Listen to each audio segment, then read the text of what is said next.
Kyle, there we go.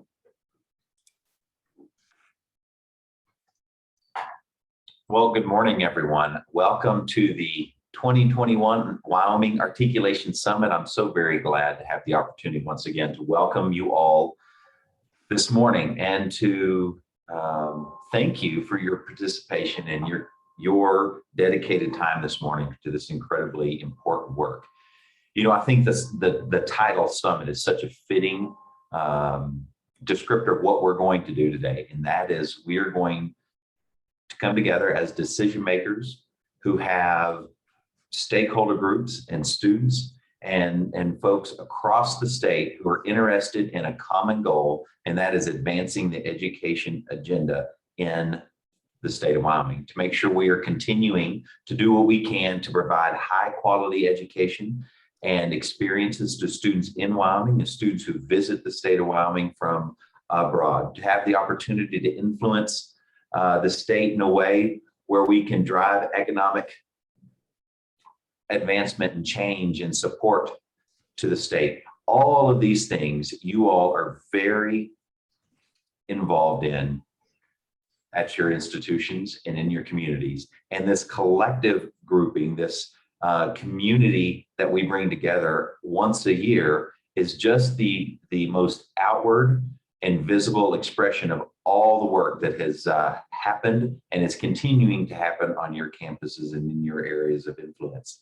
You know, we know that over this past year, we have had to relearn how we do a lot of our jobs. We've had the opportunity to come together on Zoom on more than one occasion. We've had the opportunity to learn how to connect with students. We've had to learn how to make sure we are supporting students in this new and ever-changing landscape of higher education and learning and living styles that we are now in. We want to know that we're doing a good job. And what I can tell you is you will hear so much of the success that has happened in the face of this dishevelment that has been our lives over the past couple of years. We've had incredible success in completing new articulation agreements, more than 20 in total. We've had unified MOUs that have gone out with all the institutions, and we have helped students succeed in their very disheveled learning environments in so many areas. And I simply want to say thank you for what you have done. I also have the great privilege this morning to introduce two leaders and mentors in my life, and two folks who are incredible champions for student success, who are advocates for progressive response to making sure that we are not just about student success, but we are about each student's success individually, which maybe is a very slight change in the wording, but a very big impact in what these two individuals do. Dr. Sandy Caldwell, who's the Executive Director of Wyoming Community College Commission, is always available to me, to students, to colleagues. She's one of the people I hope I can be when I grow up, because her influence and impact and committedness to this effort is just truly inspiring. She's someone who has a long history of success and a long history of working on behalf of students, and I'm so glad to count myself as a colleague and friend with someone who's so incredible in that space of student advocacy. And then President Ed Seidel from the University of Wyoming, one of my bosses and one of the folks who I have had the opportunity to come to know over his first year and a few months at the university. And I tell you, it's been so great to know that from our very first connection, we spent pretty much all of our half-hour first meeting, 25 minutes or so, talking about this topic of transfer students and student success. And what's really exciting is that conversation has just continued, even through the pandemic, even through the challenges we have all faced. That conversation has stayed true for more than a year.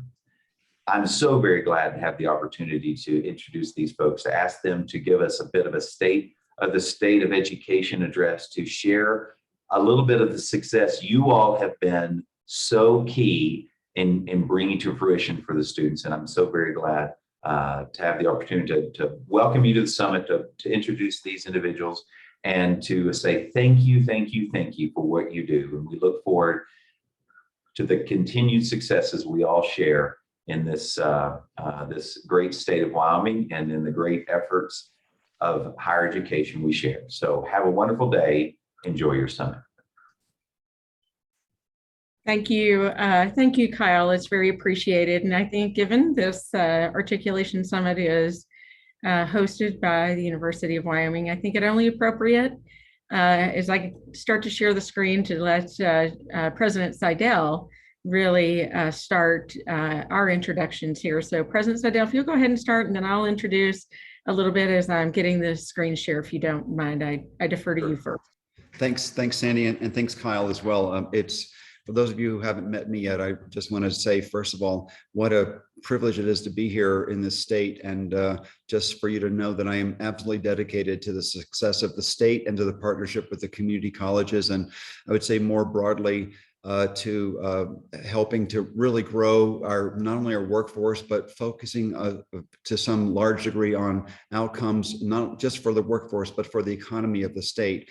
And as you'll be hearing, we have partnered in a way that I think we never really have before between the university and the community colleges on new programs that we're actually been working on for a year. We'll tell you a little bit about some of them today that I think will have partnerships around developing relationships with the colleges, with companies that we hope to recruit into the state as part of our workforce development planning, and entrepreneurship, and things that we think will help to, in the long term, really help drive the future of the economy of the state. So we're really enthusiastic about this, and I'll turn it back to Sandy to get us kicked off. Thank you, President Seidel. And I just want to echo what President Seidel just mentioned here. There's just a whole lot going on, and so much of that would just not be possible without you. So hopefully today we can really help provide a kickoff for the sessions that you have later today, and bring some highlights to the successes that have gone on. I do want to mention, Kyle, thank you so much for the compliment. But I want to say it's a little bit more like a duck on the water, right? It looks really good on the surface, but underneath there's a whole lot of work going on. And that's the case. And working with Kyle, with the whole UW team, and with the President Seidel has just been such a wonderful experience. I'm going to share the screen quickly. I think Amanda Reeder has posted this for everyone to see. When the president and I were working on this in the middle of everything else we do, which was a whole lot of late nights and early mornings, is the way that occurs. We wanted to make sure that we were really starting off with the same branding that this summit was being kicked off with, and I really love this graphic. So I wanted to just sort of acknowledge the team that put this together to begin with, because there's just so much that goes on behind the scenes, particularly when you are doing this for the second year in a virtual format. So with that, I think I'm going to go ahead and get us started here on this. One of the things that I wanted to begin with from the very beginning is to let everybody know, I think you've all seen the news, that Gillette Community College District was in fact established on August the 17th. It passed the voters by about right at 70% approval. And so I think the question is, what does that mean for this? What does this mean for the conference? And my point in bringing this up is just to sort of explain that situation, because it won't really play a part in the articulation at this time. So hopefully I can just hit this and then you can move on with your order of business. Gillette Community College District did occur. However, Gillette College has been a campus center, and it has not been a full college. So it has to go through the accreditation process. So all the students, all the programs in which the students are participating are through Northern Wyoming Community College District, and that will remain. Those students are still under that catalog, matriculating through their programs. And so this is going to be a multi-year process and a transition. So in terms of articulation, what does that mean for you today in the work that you're doing? It means just be aware that this is coming, but it will not impact what you're talking about today. So I just wanted to let everybody know that it's a celebration for sure, that in the face of the challenging economy right now, that the voters of Campbell County said, but education is a priority, and post-secondary education is a priority. So I just wanted to share that and let everybody know, so that it doesn't derail the focus of today, which is articulation. So the other thing that Dr. Seidel and I talked about, and Associate Vice Provost Moore mentioned this, is a COVID-19 pandemic. Not only was it completely disruptive last year, we're still working through it now. And that is, I don't think anybody forecasted that. And maybe some did, but in reality, we're still working through this.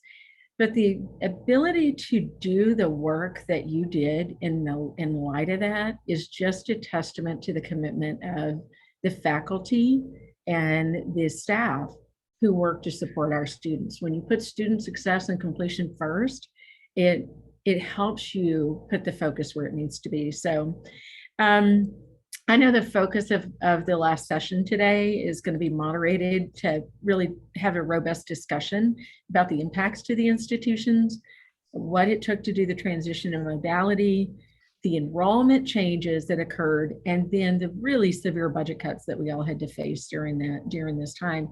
And we're still facing it. That's the reality of it. So I think for this particular moment, as you go into these robust discussions, I think President Seidel and I want to let him talk on this topic, is a sincere thank you and appreciation for what you were able to accomplish in the face of this pandemic.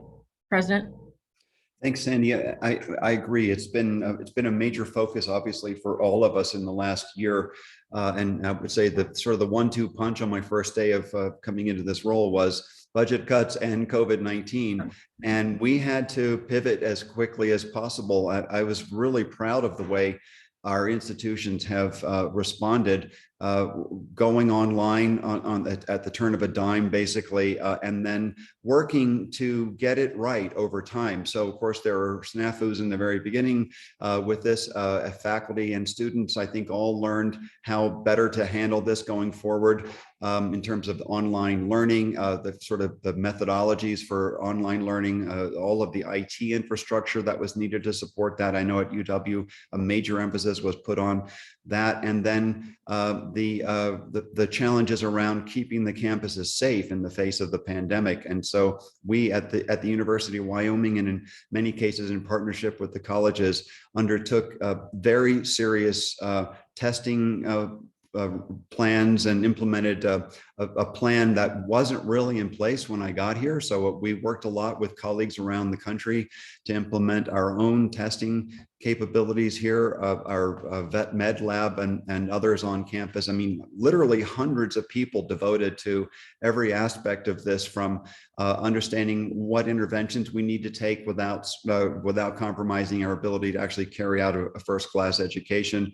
as well as the testing. And we actually had testing of twice per week of every student, once per week of every staff member on the campus. And then that allowed us with contact tracing, and we literally had dozens and dozens of people focused on this in the last year to see where we needed to take interventions and sort of, for example, isolate a particular building or a community that needed to be isolated if there was a bit of an outbreak in a particular community. We also paid attention to the data every single week. I spent probably half of my time on this at least in the first semester, and thankfully less so as we learn more and more about how to handle this.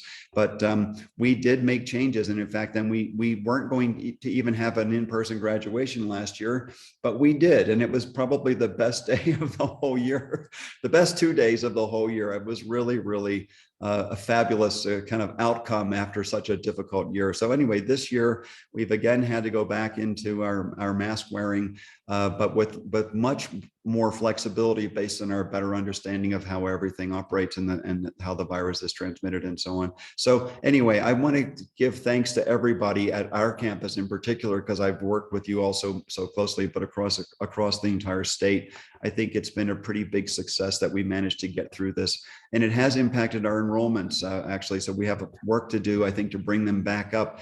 We want to not only get back up, but to where we were, but we want to go beyond that, and that has a lot to do with the student success initiatives that we'll be talking about in a few minutes. Right. And just to add a little bit onto that, whenever President Seidel is talking about it did affect enrollment, and that was not unique to Wyoming. I want to make sure everybody knows that.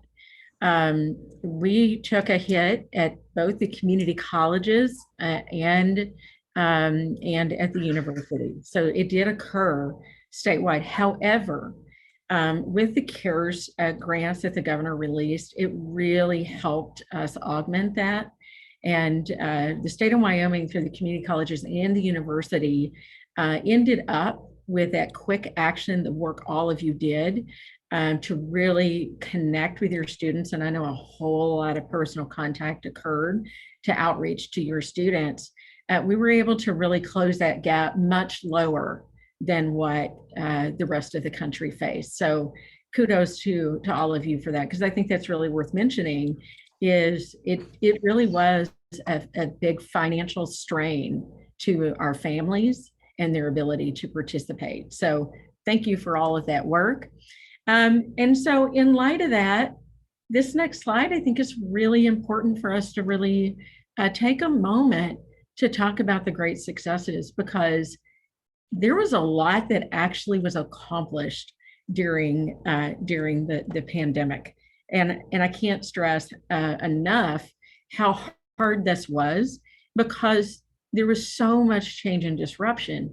You had to accommodate that and then move forward in these efforts. So it is something to celebrate, and it really speaks to the commitment you all have for your students. The WYO transfer and the Common Course numbering system, I want to talk about that just for a moment. Some of you may remember the legislation. It was what was called the Common Transcript, but it really was about automated transfer. And student transfer success committee was stood up, that work group actually, and they really pulled this through. And we were able to let the legislature know that there is this strong relationship between the colleges and the university focused on student transfer and completion. And I tell you what, we have some really great things that we're going to be talking about. And in particular, the president's going to highlight one of those that really wouldn't be possible to be as successful as we know it is going to be if this had not occurred. So thank you for that work. I know later on we're going to talk about this particular item, the WYO transfer, but the Common Course numbering system has been in place since 1991. However, it wasn't kept up. It wasn't through the changes. Articulation is not a thing that is just one and done. It just doesn't work that way. So it is up to date, and WYO transfer now works. And you're going to have the robust discussion to really go through how it works so that it can be deployed now across the institutions and for the benefit of students. SLEDS, that's a statewide longitudinal education data system. And I am extremely proud of that, because I'm not sure if President Seidel knows this, but the data is successfully in the system. We can now work on the research questions. This is great. They had to do a whole lot of front end work. We had a lot of support from the federal SLDS to help us through that. The SLEDS conference was just I think it was last week. I'm sorry, I've lost track of time here. The end of last week of September. And that was a great success. So kudos to all of you. But this is also going to help us, and that really came to light this week, on how we're going to be able to measure success through the workforce because of the programs that we all have, and that's going to be great. I think you all know we did share last year that in the midst of the pandemic, the legislatively required post-secondary attainment plan, which President Seidel is the co-chair of that, was approved last year, and it is now moving to the implementation stage, which is also great because that tells us what we need to do, doesn't necessarily tell us how we need to do it. And of course, that's going to be the articulation that you do and the really great partnership that President Seidel is going to talk about. And then Education and Workforce Dashboard, that has been purchased at a statewide level for Career Coach and Skillify. An incident has been provided, and this was under the leadership of the governor's office, that in follow-up to the National Governors Association Education in the Workforce grant in the Educational Attainment Council, that there really needed to be this place where people could sort of see what their interests are, what skills they have, and what career pathway, because there are many pathways that people move into their careers. So there's one for each of the community college campuses, including Gillette, and one for the University of Wyoming that is rolled up into the state level. And of course, there's also, I believe, 5 incidences for the workforce centers. So this is really exciting news from the governor's office.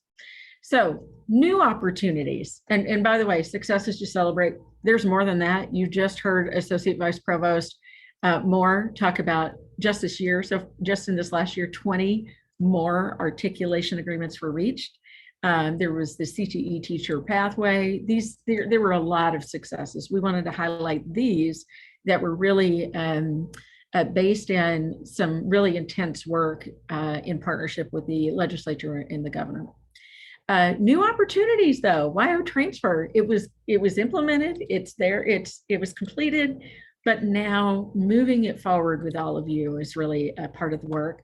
And reverse transfer. People being awarded degrees for which they are eligible when they transfer on. They've completed many times the requirements for an associate degree or certificate once they've transferred to the university. One of the pieces of data that is very clear is that if a student, including through reverse transfer, is awarded an associate degree, they are more likely to then complete their bachelor's degree.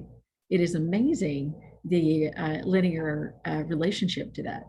And then looking at charting new directions and leveraging the Wyoming ARP funds, the American Rescue Plan Act, ARP or ARPA, looking at those. I think you've seen those for the university. We just posted those for the community colleges and the Attainment Council just yesterday.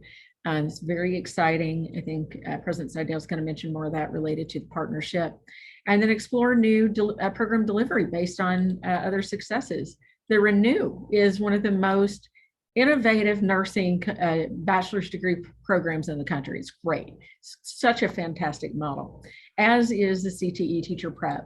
And so kudos to those people who have really taken that on. And I'm trying to remember her name, Andrea Burrow from the university, who has really begun to champion that. And thank you, Andrea, for that.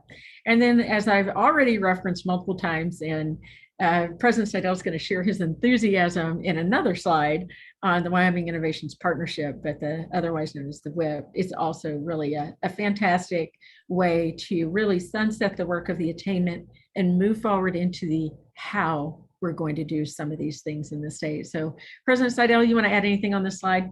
I would like to thank Sandy. In fact, just one thing is not really on the slide, but I think it's important for everyone to know that at the university, because of both, I think, strategic directions that we're working on taking, and also the budget cuts, we proposed a rather major restructuring of some programs at the university, including proposing some new activities that are under review right now by our faculty and so on, but there'll be a board meeting in November to finally decide on the direction. So it's preliminary, but what the things we propose that I think are really important for the whole state to know are first of all, some restructuring of our colleges. So we're thinking about or propose to invest some of our science units that are in the College of Arts and Sciences into the colleges of engineering, where we would put the physical sciences, for example, physics and mathematics and statistics and geosciences and chemistry, to provide a more cohesive unit within engineering and physical sciences. And this is in part aimed at modern trends and more deeply integrating science and engineering. It's not about creating applied science. It's about just building the better bridges between basic science and engineering. And that's very important for new funding streams that are anticipated to be coming in at the federal level from the National Science Foundation and National Institutes of Health, Department of Energy, and so on. And then also proposing life sciences to move in to be more deeply integrated with agriculture, which is a sort of a form of life science and maybe sort of an applied form. Again, the same story there, that the basic life sciences and the more applied life sciences, we would build better bridges between them. And then having a very strong College of Arts, Humanities, and Social Sciences, so that there could be better focus on those areas, and then creating interdisciplinary institutes to bring them all together. So this will impact, if this goes through at the board meeting, this will impact for example, transfer of students from programs from the community colleges. So we'll need to be thinking about this as we go forward next year. Then secondly, and just as importantly, we propose some new activities. One is a school of computing that would be very broadly focused on the applications of computing into agriculture or into engineering or into business or in social sciences and so on. And this is something that we're proposing as a statewide activity. So it would also help support students across the entire state, also in collaboration with companies and so on. So I think there are opportunities there in the whole digital realm to raise statewide digital literacy. Another opportunity there would be in what we're proposing as a Center for Entrepreneurship and Innovation, with a major focus on, again, partnering with the community colleges to help grow our ability to provide students with the practical skills they need to start a business, not just in business, but its application, about creating new businesses and so on around entrepreneurship with innovation hubs. And I'll get into this a little bit more with the Wyoming Innovation Partnership, but this is within the University of Wyoming itself, but aimed at an open sort of collaborative environment for this. And then finally, just help support hospitality and tourism across the state. So again, I'll come back to that. But these are proposals within the University of Wyoming that we purposely constructed as collaborative vehicles for the rest of the state. And I want to say one more thing, Sandy. This isn't, I know we're probably running out of time here, but there is a big effort at the federal level to vastly increase the support of the National Science Foundation, Department of Energy, National Institutes of Health, as well as the Department of Commerce for innovation hubs. And we're, through the Wyoming Innovation Partnership, looking at ways to be sure that we are ready to receive more funding for research in collaboration with the community colleges. And so this has not yet become law, but it's passed both in the House and the Senate. And I think there is a good chance it will become law. So there are, in spite of the difficulties we're going through right now, we're trying to position ourselves for success in the future. Great, thank you. Now everybody knows this. You give a former president and a current and an existing president a microphone. We're going to run over time. That's the way it is. But actually, we've teed up a lot of our slides to go rather quickly and get you on to the next step. I only wanted, President Seidel and I only wanted to add a couple of things about the Attainment Council, because I think you all know it was a legislatively implemented, and that was really through not intending to be mandate. It was really listening to the university and the community colleges. As a matter of fact, before there was the legislatively really codified attainment goals, it initially occurred through joint resolution between the Community College Commission and the University Board of Trustees, because there's a recognition of the long-term economic impact. So this is actually the last year of the Educational Attainment Council. By design, it is intended to sunset We have a meeting this month. President Dr. Kim Dale at Western is the other co-chair of that council, along with President Seidel. And right now the focus is on implementation and increasing post-secondary attainment. We'll be focused on tracking the progress and metrics and measures, of course, with the SLEDs now, and then really focus on institutionalizing the work. I know the university is up on its a strategic plan. The Community College Commission adopted its strategic plan. It is required to include post-secondary attainment in those plans. The community colleges are in motion of creating. Some have just adopted their new strategic plans. Some are at the end of life and they're working on their next one. There are K-12 embedded benchmarks. Wyoming's tomorrow. This is one of the biggest topics we had, and that is the adult grant. We have the half the way, but we don't have a great pathway for adults who live in our communities. And that there is an active bill on that right now, which we're very excited. I don't know if it'll be called Wyoming's tomorrow. I think they're trying to look for something that might better understand what it actually is, but we'll see. The L. Bogan Foundation kicked it off this year for the adult learners to try to provide a bridge until that legislation could come forward. And of course, we're closely watching federal legislation to support students and completion. Is there going to be the America's College Promise? It is right now in there in the reconciliation. And then, of course, the consideration for potentially doubling the Pell. These are things that will deeply impact our students that are at the greatest risk for stop out or drop out. We want to make sure we get them to completion because that stimulates the economy. And that happens the most at the bachelor's level, right? And that's why it's so critical that we have the associate degrees and then we have the bachelor's degree, because that's where new industry is created. And so I just wanted to mention these. I've already brought these up. They were on some of the great successes. The SLEDs, that one is super critical because, as you're hearing us say, that's where a lot of the data is going to come from in a longitudinal way that is protecting of privacy and all personally identifiable information. And then the Education and Workforce Dashboard, that's the one I just brought up from. That is a new effort under the leadership of the governor's office. It is purchased through the commission, be clear on that, but it is for all the higher education institutions that showcases transferable skills across multiple careers. We all know that multiple degree pathways can lead you into a variety of careers, and having a multitude, not just one that leads you into one, but a multiple, provides a greater opportunity for innovation, creativity, and the intersection of thoughts and ideas. And we're aware of that. Hopefully this will help with all of that.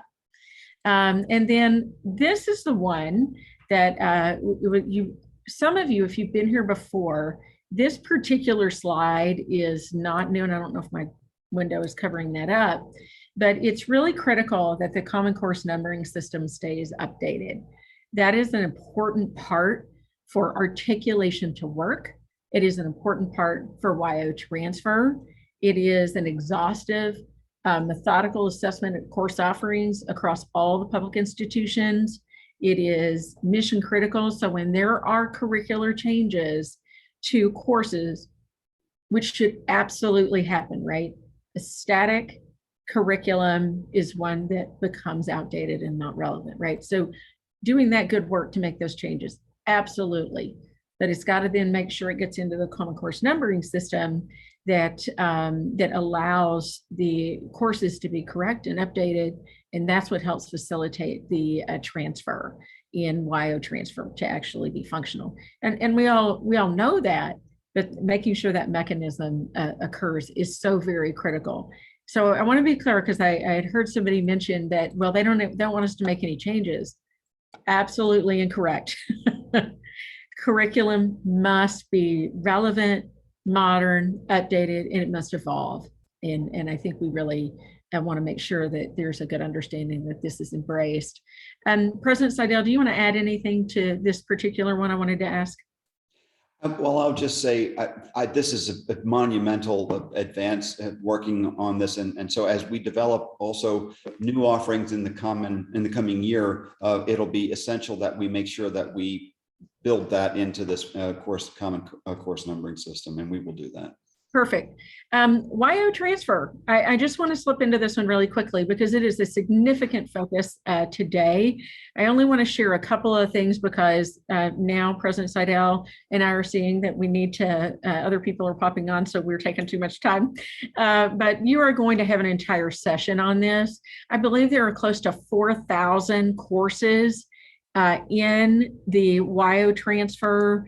There's about 300 student accounts that have been made, which has been really important. I think it's 289 or so last year to make sure that this is going to be functional. So now the focus is really going to be an overview of that legislation, the functionality, how are you going to use it? How does that implementation work for a seamless transfer for students is what you want. They're looking at additional modules. I think that's incredibly important. And they're going to give you more detail than what I just shared on the usage statistics. So I want to flip on to this next one because this is where you're going to see President Seidel become extremely excited. I just love his enthusiasm. And I will tell you, I spent probably 6 meetings in the last 3 days on this very topic after we have had many meetings in really thinking through this. So President Seidel, I don't want to steal your thunder. I want you to love this topic all the way. All right. Well, thanks. I sort of stole my own thunder a little bit, but previously, but I'll try to be disciplined because I know we have limited time. But this really could go for an entire hour of discussion, just because it is really deep and I think very impactful activity. So as Sandy said, we've spent the last year really working together with the community college presidents, all the community college presidents, and many stakeholders associated with the entire higher education ecosystem, also with the schools as well, with Jillian Balo, and beginning to talk with companies about how we can better align higher education for economic outcomes in the state. And that's what's led to this thing called the Wyoming Innovation Partnership. We already last year had some successes with this. For example, we started a software boot camp that many of the university partners with companies, Tri-Hydro in particular, and then with the community colleges to sort of test this out. Sort of new curricular activities that we might try that we know will have direct impact on the economy. That was a great success that may well lead to a statewide software engineering program that would be done in collaboration with companies. I was just at the Jackson Tech Summit yesterday. People were very enthusiastic about this activity. I mean, there were people from all over the country there actually, and it was exciting. This builds on also all the things we just talked about, plus other things that didn't get mentioned, but probably should get more mentioned. The INBRE project that we have with the National Institutes of Health, led out of the University of Wyoming, but there are community college partners in that and around molecular biology and microbiome and lots of activities. Also the EPSCoR project out of the NSF as well that has deep collaborations with the community colleges. So there are already very healthy R&D operations and education activities going on in collaboration. But this is aimed at taking this at a higher level where we would create new programs around computing, around and its applications, around economic development, entrepreneurship, with the opportunity to create innovation hubs with entrepreneurship training across the entire state, in collaboration with mentors to help students learn how to create new businesses, with incubators aimed at really supporting the development at early stages of the new companies. Also, we're having a lot of discussion about how to bring in additional venture capital. That was a major topic of the Jackson Tech Summit yesterday. The University of Wyoming itself is looking into trying to create a venture fund that would take some time to develop. But in the meantime, we're talking about having collaborations with some venture capital firms outside the state, and have very deep conversations with some of them, not just at the University of Wyoming, but to help around the community colleges to support the growth of new businesses through venture capital. And so there's a lot of activity here aimed at specific markets that are important to the state, both current markets, for example, tourism and outdoor recreation, agriculture, of course, energy and extraction, as well as new areas around healthcare, digital technology, technologies and the cultural, I should say, the creative economy around the creative arts. It will be very important, and certainly in Sheridan and Laramie, for example, but not only there, but just some two strongholds around those kind of activities.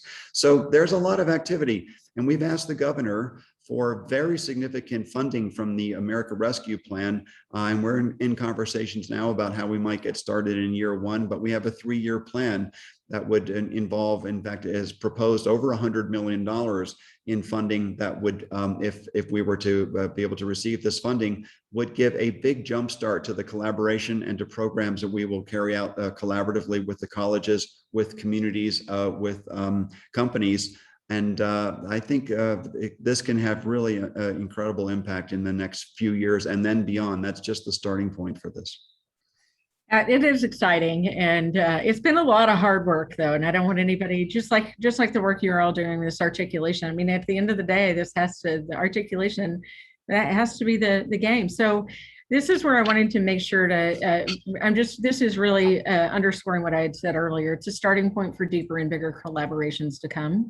And it is allowing some of these other really big conversations to happen. So it can't happen. It can't happen without you. It can't be overstated enough, the importance for program development, for the articulation to be successful, because then it'll help efforts like WIP be successful.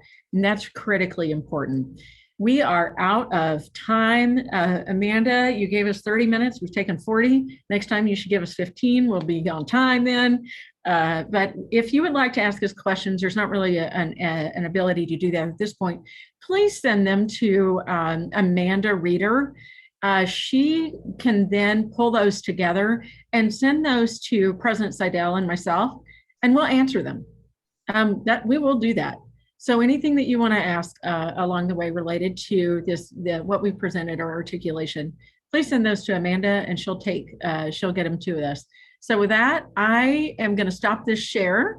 I'm going to thank you for allowing us to go over time, which is what we always do. And then President Seidel, again, thank you for all of the partnership and relationship, including pulling this together in the midst of everything we do. So with that, have a great summit. And President Seidel, you want to wrap us up? I'll just say thanks a lot. I know we have no time for a long wrap up. Just say thanks. I look forward to the next year as we work together to achieve a lot of these things. Have a great summit, everyone. Bye.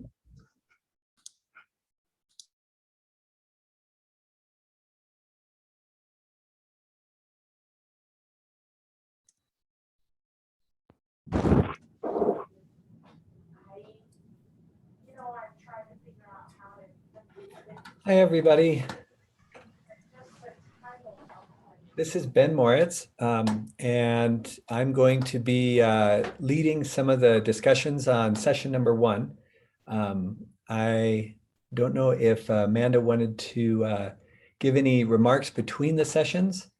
Amanda, if you do, just kind of pop in there. If not, I will just go ahead and get going and welcome my co-panelists.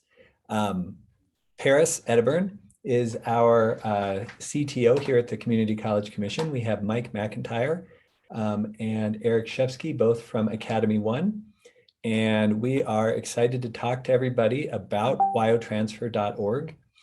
And actually, Paris, you're officially our moderator. Did you want to say anything else before we get going here?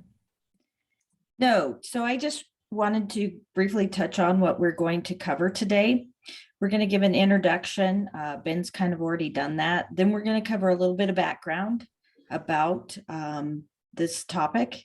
We're going to briefly show you a demo, and we're going to give you some statistics about how everything is going and give you a few stories along the way.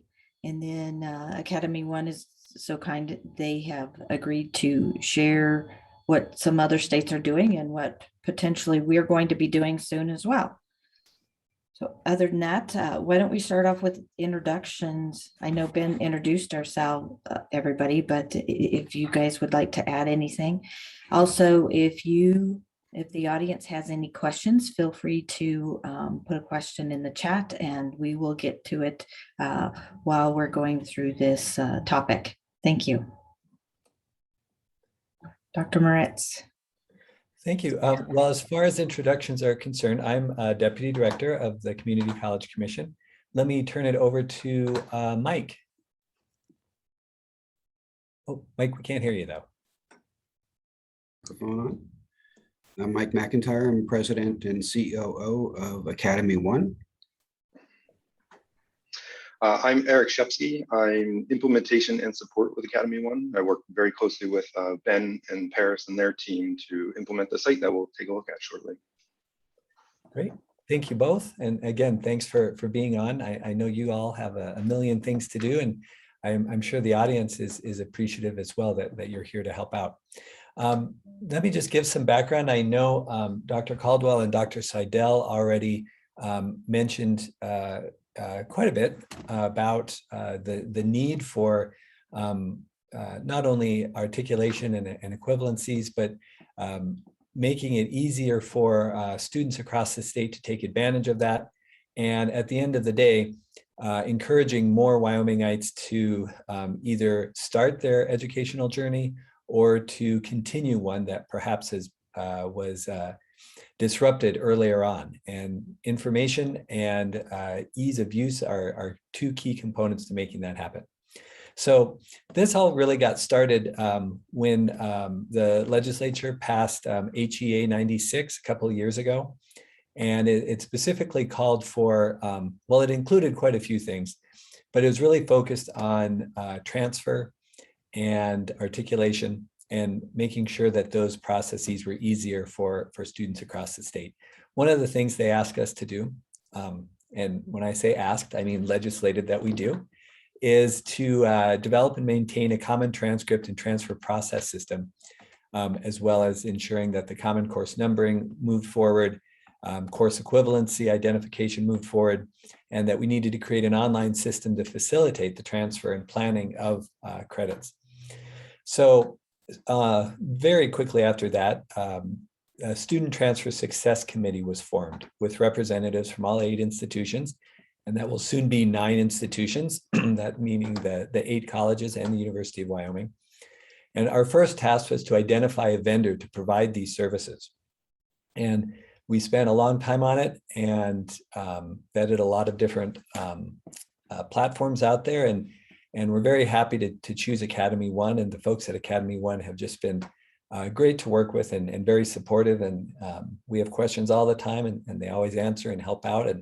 And we were able to get that up and running very early this last calendar year. So that was a quick turnaround, especially considering the amount of data and systems that had to be aligned, that mechanisms had to be developed to allow for the exchange of information, to make sure that the information from one institution, that you were comparing apples to apples with other institutions.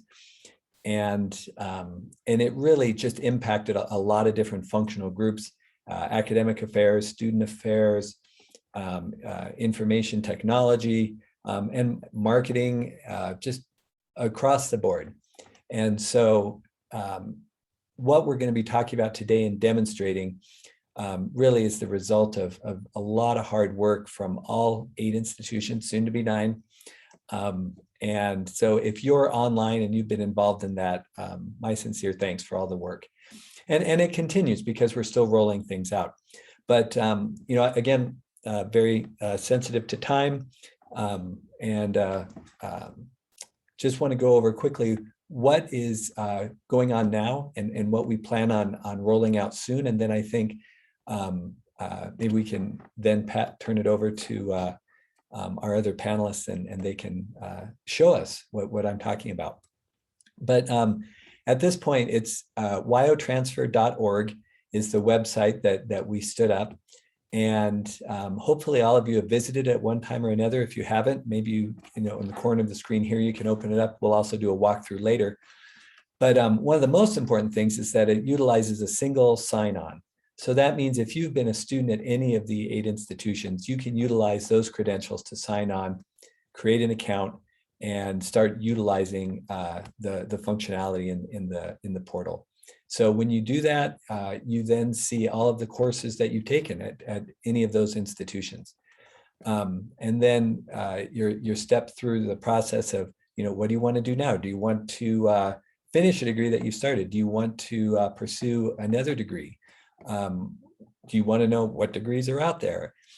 You can do all of that. You can identify those. You can start evaluating, okay, these are the courses I have. How are they going to apply to these? And then you can also link out to the individual institutions. So if you find that you want to do a culinary program, you see there's a culinary program you're interested in at Casper, then you can go follow these links, and you're on Casper's website. You can learn about those programs and really start connecting what have I earned so far to what do I want to do in the future. You can also look for equivalency. So you'll know, okay, I took these courses, what do they look like? What are they equivalent to at these other areas, other institutions? And you can look at a lot of transfer agreements too. So say you have a degree at one institution and you're wondering, what does that mean if I want to go to a different one? And you can see how you sort through those transfer agreements. And that's really just the beginning. The next stages will allow you to pull those courses that you've already had into potential other programs and start to see how they map across. This is useful not only for the students, but obviously for advisors as well. So for any advisors that are out there, it's going to be a great tool when you sit down with a student. They can log in and you can start saying, okay, well, if you want to do this, this is going to map across this way. If you want to do this in a very immediate type of way. And then we'll also be working on reverse transfer, loading all that up so that a student, even behind the scenes, if they're going to UW, but they've earned a lot of credits at one of the community colleges, Academy One will be able to identify good candidates for reverse transfer, contact those students and start the process of saying, you might be a good candidate. If you're interested, let us know. We'll start the ball rolling, and then sharing that information over with the community colleges so that those folks in the registrar's office and the advisors can start those processes. And we know that's really important from both a college standpoint and from a student standpoint. From the college standpoint, if a community college has worked with a student and helped them earn 50 credits and they're doing great and they want to transfer to UW, that's great. Let's go. But if they can get that that associate's degree through reverse articulation, the college can point to that completion as well, which is important for all sorts of metrics. And then on the student side, all sorts of studies have shown that as students go through a four-year program, if they can obtain that associate's degree credential along the way, they're more likely to complete that four-year degree.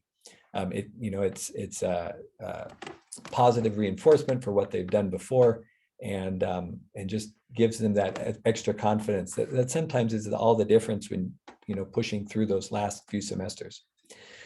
So there's a lot of functionality already in the platform, and I'm really excited about all the functionality that's going to be rolling out soon. And I've probably missed a little bit of it, but I'm also very sensitive to time and want to make sure that we cover everything that we want to within the time frame that Amanda Reeder put together for us, and thanks to her also for all of her hard work. So I might stop there and turn it over to either Mike and Eric if you wanted to add anything, or back to Paris. Well, I'm going to start sharing my screen. What I'm going to do is bring up the WYO transfer portal so we can, folks who have not seen it, start taking a look at that. Mike, was there anything you wanted to add before I jump in? I wanted to say, Eric, that Wyoming is really in the forefront here of putting together a statewide transfer portal like this. There are not as many states in the union as you would think there would be who are really addressing student success for the transfer student as Wyoming is here. Academy One's been very fortunate to work with a number of states that do have similar portals to this, but there truly aren't that many that really have taken it to the degree that Wyoming is. And, as Ben said, taking it a step further with reverse transfer as well. And, that reverse transfer really helps motivate the student to get their bachelor's degree, as Ben had said.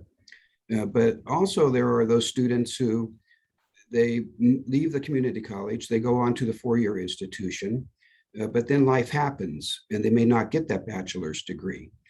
But if they had gone through that reverse transfer process, they may have satisfied the requirements for the associate's degree. So even though some life event had prevented them from getting their bachelor's degree, they still had that credential from the community college, which can be very helpful in terms of job employment and so on. So with that, why don't you go ahead, Eric, and talk a little bit about the features that are in the existing system right now, WYO transfer. Sure. So as we're sitting here talking, you may have noticed that it scrolls through a couple of different types of post personas. Those three different types of personas are those who are returning to finish a degree. So if they've already gone off to college and are deciding to come back, or maybe are currently at one and want to transfer to another. So along the lines of traditional transfer, veterans and active military, as well as information pertaining to users, students who are going to college for the first time. So at the very bottom of the landing page, and the reason I like to point this out is because this is one of the first things that actually came up in one of our discussions was, well, when we're displaying these participating institutions, we want them to kind of be a little bit random. We don't always want to have Casper College be the first and Western Wyoming be the last every single time. So one of the first things was, can we kind of randomize how the colleges are being displayed? So each time I refresh this page, we're not putting any one institution, we're not giving any types of preferential treatment. But that was a lot of fun for our web development team, because that was the first time any of our state clients had requested to do something like that. But what these individual links are, they're not just the logo saying, well, who is participating? But if we click on one of them, it brings us to what we refer to as the transfer profile for each institution. So for this one, for Northern Wyoming, we'll see each one is laid out in the same fashion. We have these statistics at the top, and then transfer information as we scroll down the page. And actually at the very bottom, it even includes contacts, specific transfer admissions contacts, academic advisors. Others may have also elected to put other contacts such as athletic contacts, and international transfer contacts and so forth. Some other functionalities, and I'll get to them in just a moment, but I wanted to show how these profiles are customized by each of the institutions, just a little bit as far as palette goes. So you see, as we come over here to Central Wyoming, they've added the orange and the gray, again, laid out in the same fashion, but these are profiles that are maintained by each of the colleges and universities, and so all the data is current and up to date. And you'll notice here on this last one that I popped in, we're here in a deep, a little bit of a reddish orange one here. So the last one I want to go through, I'm going to go back to Central Wyoming and just show this Will My Credits Transfer. What this allows users to do without even creating an account is to essentially populate the courses or exams that they may have taken over the years, to see in a general fashion how they might transfer to the particular institution you're looking at. So we went from Central Wyoming's profile, and I'm looking at a way that, again, I pre-populated some courses in here, so I don't have to show you all that. It takes a couple minutes to enter these. But this is what we refer to as a transfer map. So my advanced placement exam of biology, it's saying it has not yet been evaluated. So it's not saying it doesn't transfer or that it does transfer. It's saying there isn't enough information in the system to show you if it does or does not. But if we look at the bottom, I've populated 3 courses from Western Wyoming, an English course, a Spanish course, which I didn't do so well in, and then also a math course. So we have a couple of check marks here saying for the English course and the math course, these are most likely going to transfer as math down here and English up here. But for the Spanish course, we have this red X here, and it's taking into account the grade. So there's an equivalency in the system, and this is based off of all of the data that the Wyoming colleges have put together into this centralized database, and it's feeding our system. So on a weekly basis, we are updating your equivalencies to make sure that the equivalencies available to the users are current and they're accurate. So over time, as they change, the changes are pushed right through into the site. So users do have the opportunity to save their work. That will ask them if they want to create an account. Before we jump in and start looking at the account, I just want to go through a few things about getting started. I know Ben had mentioned SSO, and I did want to point that out. So we have all the different colleges here listed out. So if I was a student at Central Wyoming, it'll go out and it'll ask me to authenticate against Central Wyoming's system, and then it'll return me back to say I'll be logged in, and it'll ask me if I want to import my courses. Now I don't actually have an SSO to be able to show that, unfortunately. But whether it's a student at your school, or perhaps you're both a student or a faculty member at your institution, you should be able to log in using the SSO feature. And if you have any students, they'll be able to import their coursework, and faculty who may have courses may also be able to import as well. So back on the getting started, just a couple of things I want to point out. Ben had mentioned search for equivalencies.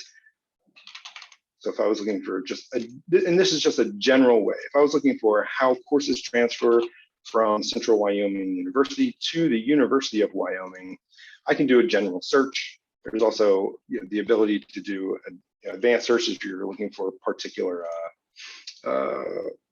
courses, such as, I don't know, for any equivalencies that involve Spanish courses and so forth.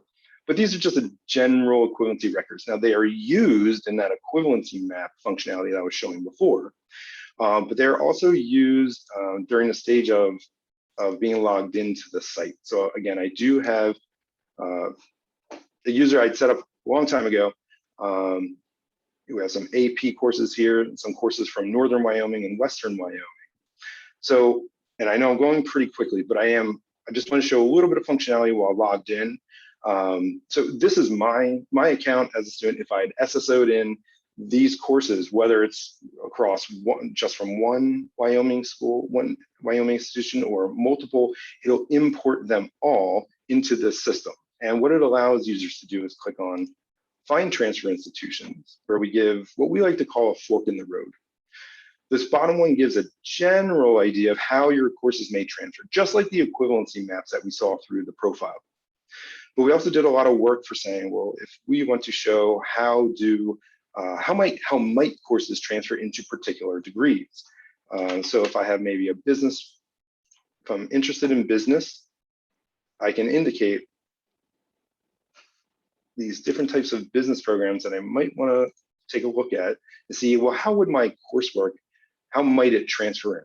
So you see here, it's doing some number crunching. And what it's doing is it's taking all of my coursework I entered, it's turning them into, it's looking at the equivalencies and turning them into target courses. And the end result is that it gives a general idea. Again, this isn't anything to replace any institution's actual degree audit systems.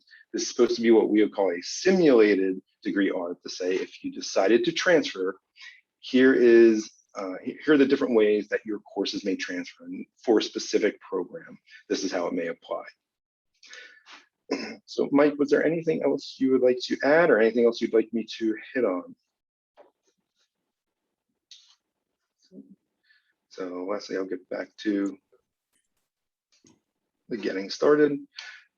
And users also have the ability to talk to advisors. And I'm kind of jumping around here, but what I want to do, the last thing I want to poke at is this share my information. So I know Ben mentioned this will be very useful for transfer advisors to help students with. Well, if I'm working with a transfer advisor, whether it's at my current institution or perhaps even someone maybe at University of Wyoming, where I'm looking to possibly transfer to. For someone just in general, I can share that information, whether it's selecting the institution to share it with, or if I wanted to specify the direct individual. But this allows them to view the information along with you that as you're working with those transfer advisors, or as you as transfer advisors who might be looking right now, working with your students, you can be looking at the same information side by side. So those are some of the basics that the WYO transfer portal does. So Ben, I'm going to hand that back to you. Oh, you're on me. Great, thanks, Eric. And it's so important to show and tell sometimes, and you did both. But as you can all see, this is a very powerful tool. And you know, if you do have students who had taken credits before and had kind of, like you said, life events had happened and they hadn't been attending for quite a while, you know, poking around here and starting to link what they've learned, what credits they have, and seeing how it maps to potential other programs can really be that motivator to get them back. Because you know, I'm sure many of you on this call in this conference today know that there are a variety of reasons why students don't come back, and a lack of momentum is one of them. And this can really kind of get that ball rolling and start some of that momentum. Eric, go ahead, Mike. Eric, on this page here, can you go down to the different affinities? Yeah, up a little bit more. Okay. So Ben, this is exactly what you're talking about, you know, is if somebody's returning to finish a degree. And if Eric, if you were to click on explore, you know, what it does is it, you know, provides some information for those prospective students that may want to come back to finish a degree. So as Ben says, you know, there are several different what we call affinity groups that this particular site can help address, and perhaps be, you know, a good recruiting tool, as well as a tool that helps students attain their degree. So it's a, you know, it's a degree attainment degree tool. It's a recruiting tool, and it's also a retention tool as well. Yeah. Thanks, Eric. Yeah. Thanks, Mike. That's breaking it out by those different groups, I think, is also really helpful for, you know, if you're a student, maybe you're a veteran, and to see that box for your affinity group, that's also messaging that it's normal for someone like me to be interested in either starting at one of the colleges or the university, or continuing on. So the more you can drill down on those, the more the students feel welcomed and empowered to start that process.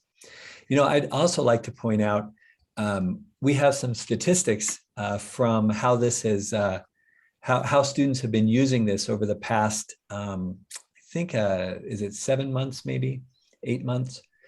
And thanks to our friends at Academy One for tracking this and providing it for us. I think that I'll go through just a couple of numbers, and maybe some of the other folks on this panel have other numbers that mean a lot to them. I mean, as far as being significant. My overall take is that students are using this. They're starting to use it. They're developing profiles, and it's leading to action. But at the same time, there's a lot of room for growth. And so I think, you know, with these kind of usage details, our folks, the marketing folks at the different institutions could definitely use that to try to, you know, encourage even more use. I think this is another example of kind of a snowball starting to go down the hill. The more this gets used, the more visibility it has, and the more other people start using it. So a couple of those, I was just looking, where was the student accounts created on the portal? At this point, about 260 students, and this is probably out of date already because this is from September, but about 260 students have created accounts. which is great. That means that they've gone to the efforts of starting to import courses that they've taken, and they're seeing what that's going to do. Another, oh, sorry, go ahead. Yeah, I'd just like to, say something else about that, is that, as Eric demonstrated, you don't have to create an account in order to use the site. So the 269 is not reflective of the number of students who are actually using the site. It's just reflective of the number of students that have decided to enter some information and then save that information into an account.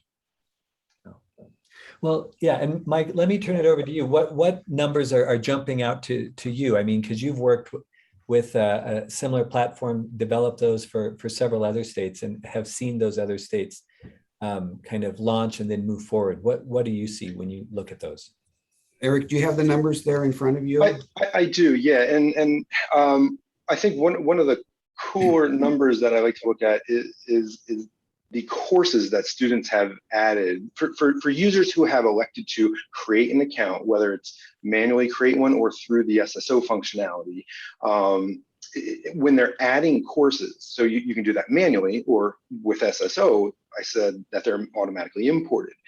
We've had almost, or probably by now, over 4,000 courses that students have imported using that SSO type functionality. Less than 500 of those courses were manually imported. So I think that's a really cool statistic, because not only does it show that students are logging into the site and using SSO, but they are also taking the opportunity to say, yes, I do want to import. I do trust where this information is pulling the data from, where it's coming from, and using the system to look at their transfer opportunities. There's been over, one of the other statistics is there's been over 100 equivalency maps created on the site as well. Now, some of these statistics that we're saying, it was students can elect to remove their accounts. So this is what we're saying. When you're hearing numbers out of our mouths, they are the minimal. They mostly likely they're higher than that, but because of FERPA reasons and having to allow students to delete their accounts and information, that's why the numbers are probably slightly lower than what the actual figures over time would end up being. And I think two other important numbers. The total current equivalencies that are loaded in here are 46,514. That is a lot of courses. Now, it might not be 46,000 completely unique ones, but rather this course is equivalent to this course, and this course is equivalent to this course. But I think that shows, well, several things. One, again, being able to leverage that makes this a very powerful platform, and it's going to give students a lot of ease of use and functionality. And another thing I think is it highlights all the wonderful work that's taken place in the background between the colleges to establish those equivalencies. That's an ongoing process, and the Common Course Numbering System group that meets every 2 weeks with representatives from all 8 institutions, soon to be 9, is constantly working to update this. I would say probably on a weekly basis, we get, another dozen, another 2 dozen. Some weeks it might be 100, equivalencies that are getting loaded in. So that's great. And then the other one are the number of website views at the institutions. So that means students have utilized this. They've gone through, they've looked at the profile pages, and then they've gone that next step and they've gone out to the college or the university themselves. So to that extent, if these are students who are not currently enrolled but are thinking of going back, it means that this site is engaging them, they're spending some time there, and then they're moving to that next step. Because ultimately, they need to reach out to the college or the university to start the admissions process and or re-enrollment process, to do that. And so it looks like 1,414 visits from this platform out to the individual institutions has taken place. And my impression is that these numbers are accelerating as we go. And so the more marketing that we can do for this, I think there's really going to be a multiplier effect, because not only is it driving people to engage and learn how they can do that, but then in turn you're getting double the value, because then they're moving on to the college and the university to visit them. Paris, did you, I know you've had a chance to look at some of these numbers. Does anything leap out to you? You've actually already talked about a lot of them that have caught my attention as well. So, but to keep us on time, I do think we need to move on to the next topic. And we can talk about some of the stories that we have from maybe other locations.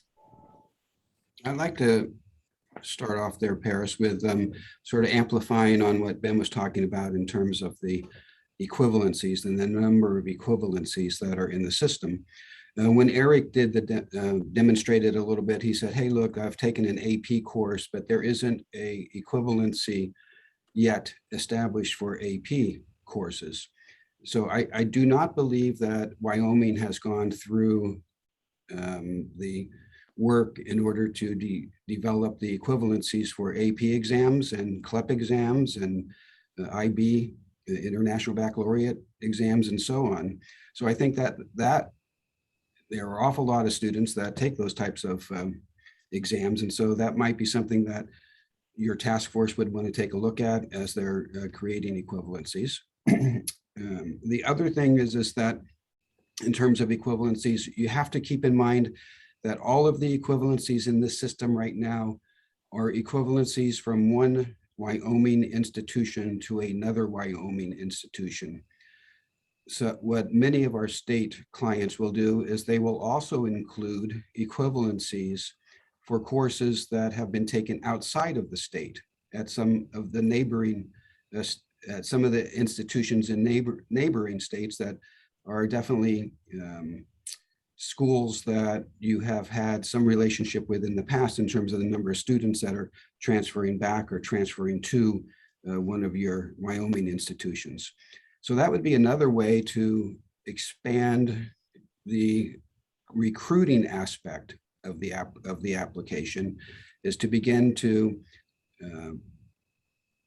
populate the particular Wyoming site with those equivalencies from schools outside of the state as well.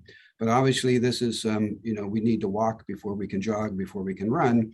So, walking here first, the first steps are going to be to make sure that we've got all of our data nice and clean and neat from within the state. And then once that's done, maybe begin to take a look at creating equivalents or loading the equivalencies that have been created by each of the institutions for out-of-state schools as well.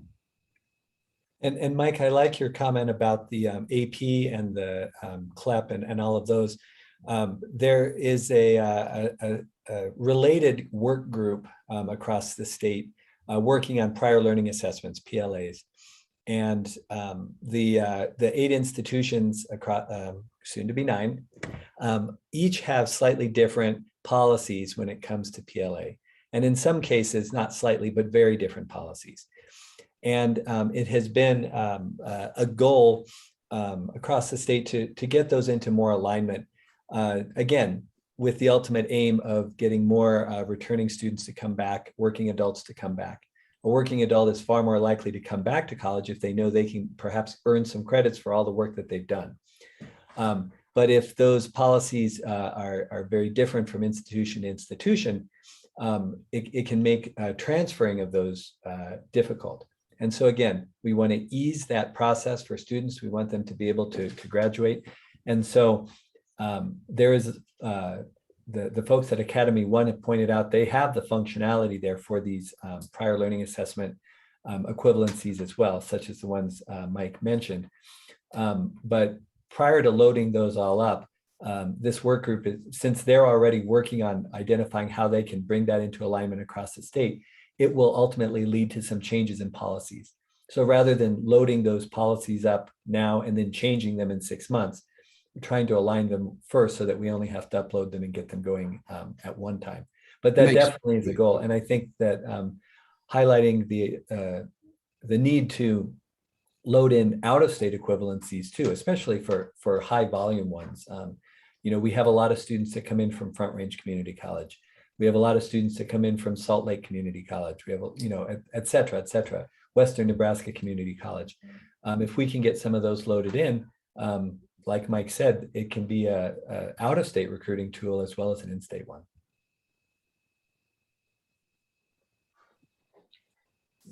Okay, moving on. Academy One, I'd like you guys to speak to, have you maybe take one or two states that you guys have seen something that's pretty interesting that we may want to do, and speak to it, and then we'll wrap up.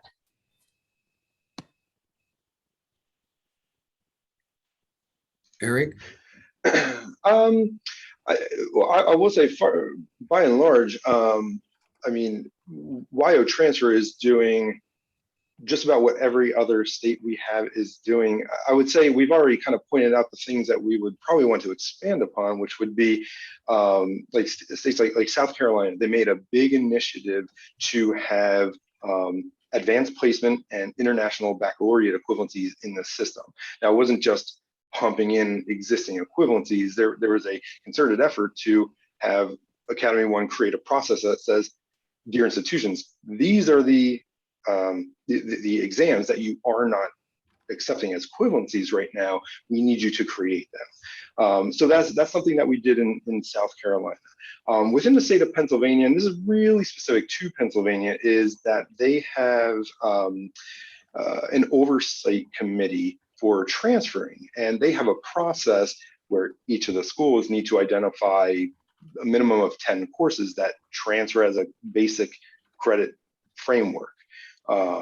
So again, we put customizations in there. So now that facilitates what Pennsylvania was trying to do. But again, these are examples of like in Pennsylvania, the credit framework was a legislative item where, well, okay, it was written in the legislature, but now they need a system that actually goes out and does it. And that's where our Pennsylvania transfer portal comes from as well. So there are different, depending upon a state initiative that may happen. I mean, those are things that we talk about if we have something in our toolkit that will already help facilitate that process, or is it something we need to kind of go back to drawing board and introduce a little bit of customization to the system in order to make that happen? Mike, were there any others that jumped out to you? I mean, in Pennsylvania too, don't we have the workforce product that, what Karen deals with, with the high schools?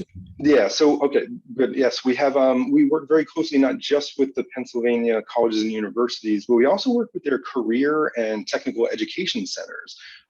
So those career and tech ed centers do have equivalencies in our system, and Pennsylvania has pages that are dedicated to those equivalencies to show, hey, if you're in a vocational education in high school and you complete this type of degree and it's all based on zip codes, this is how it'll transfer as beyond high school credit. But yeah, I'm glad you mentioned that.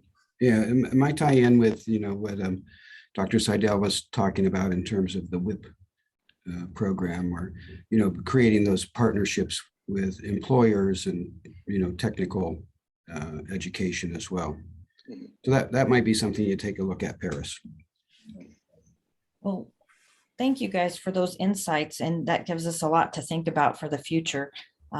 We definitely already have a plan, but if we understand what others are doing, we might want to expand the plan for us as well, so that we can always keep in mind the success of our students. I do want to thank all the panelists for participating today. Academy One, Mike and Eric, thank you so much for attending. Dr. Moritz, thank you for all your insights. We have received message that we've been asked, can you guys all just mute yourself and stay on? We'll be returning at 10:30. So thanks everybody, and we'll be back at 10:30.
Hello, everybody. Hello. Hello. Hi, Walt. Hi, Ben. Well, I'm just doing a mic check. You're all coming in well.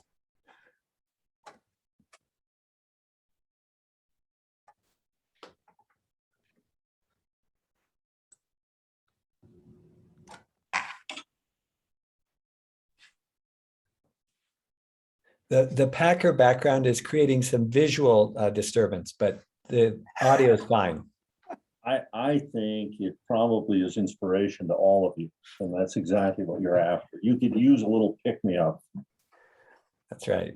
I was wondering why I was getting a little nauseous. I wasn't quite sure what it was. Well, I like to think that we're all sinners and we can repent and join the pack.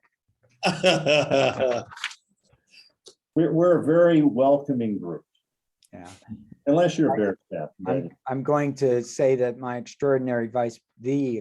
not mine, the Vice President of Academic Affairs, Dr. Garrison's doing some heavy lifting for the district this morning. I used to do this same position at a different college and came up through instruction, but you're stuck with me, which is, you got the pinch hitter, and sorry.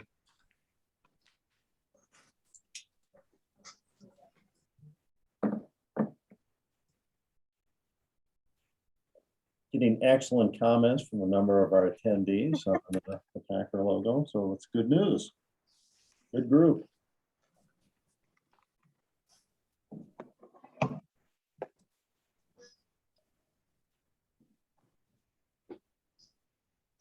Superintendent Balo, welcome. Good morning, Bob. It's good to see you.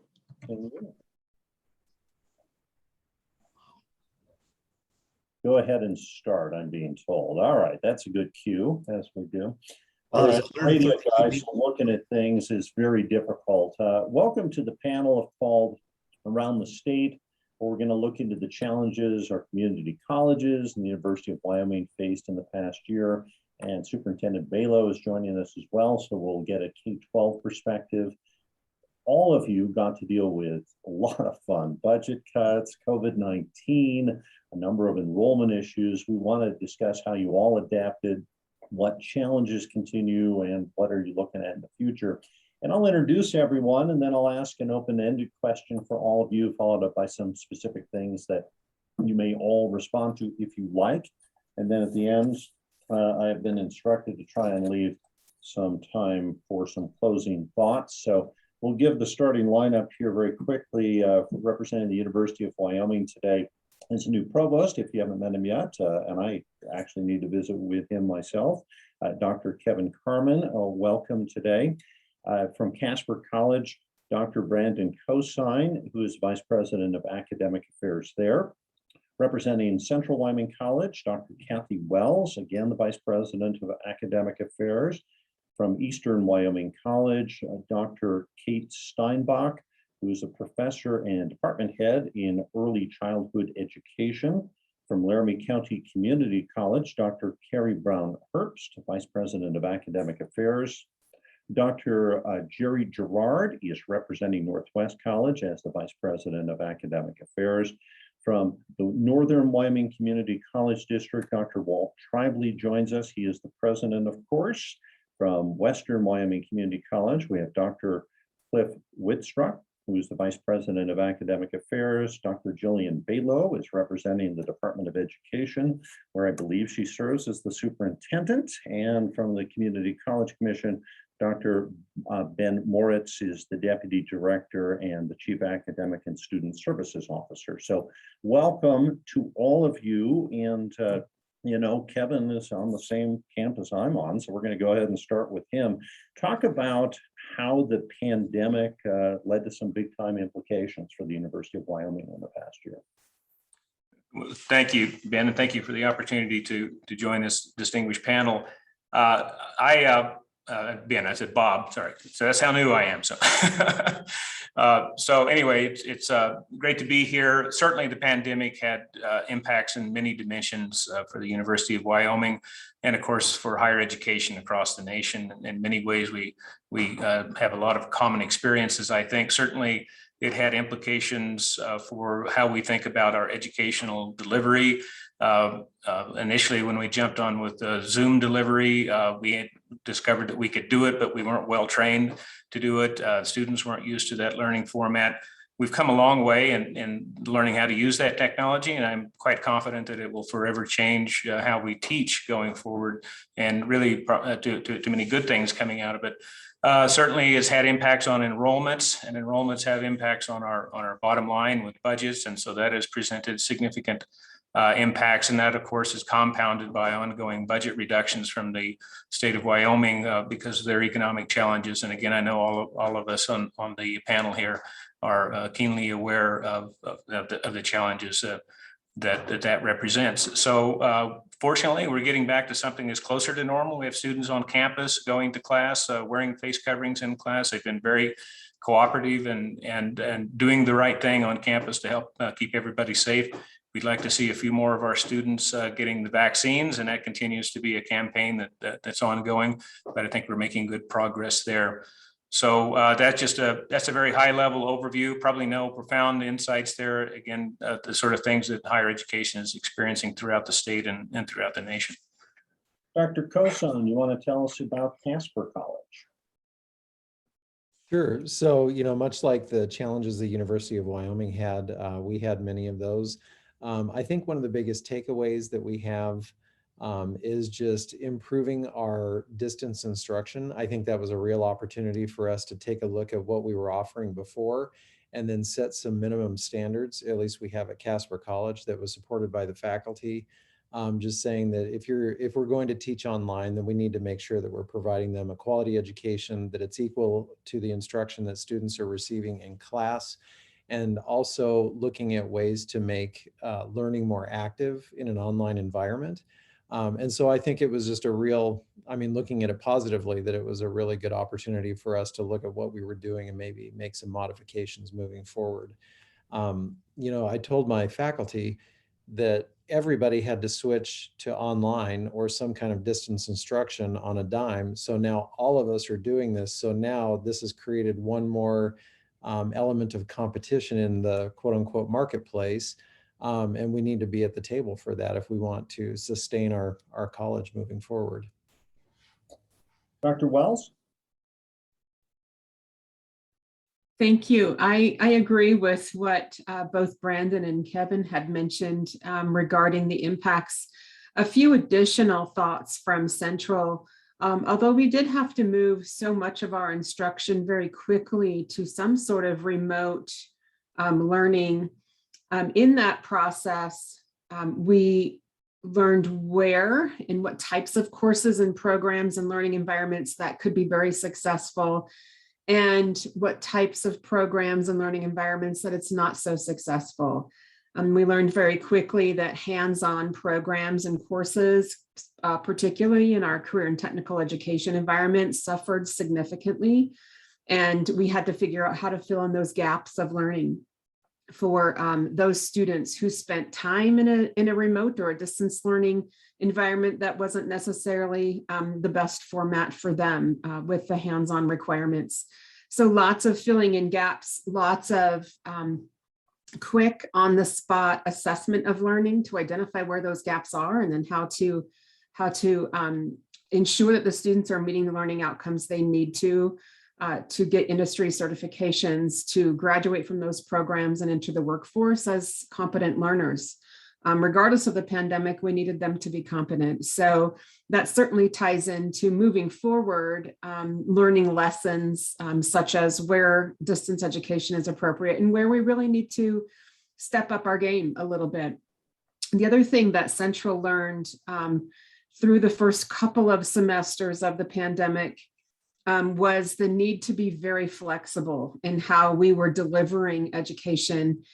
That flexibility was certainly a benefit in the early weeks and semesters of the pandemic, but then needed to have some fine tuning as we began to bring our students back to campus. We learned that the various modes of flexibility that we were providing during the height of the pandemic, although kept our students engaged in learning and certainly progressing towards degree completion, also created some confusion. Was this class a Zoom class? Was it a hybrid class? Was it Zoom online? Was it 100% online?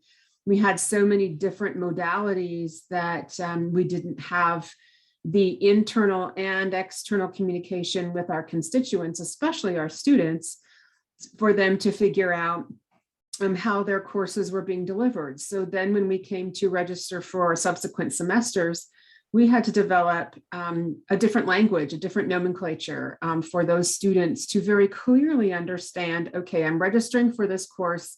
It is delivered hybrid. The hybrid components are Zoom.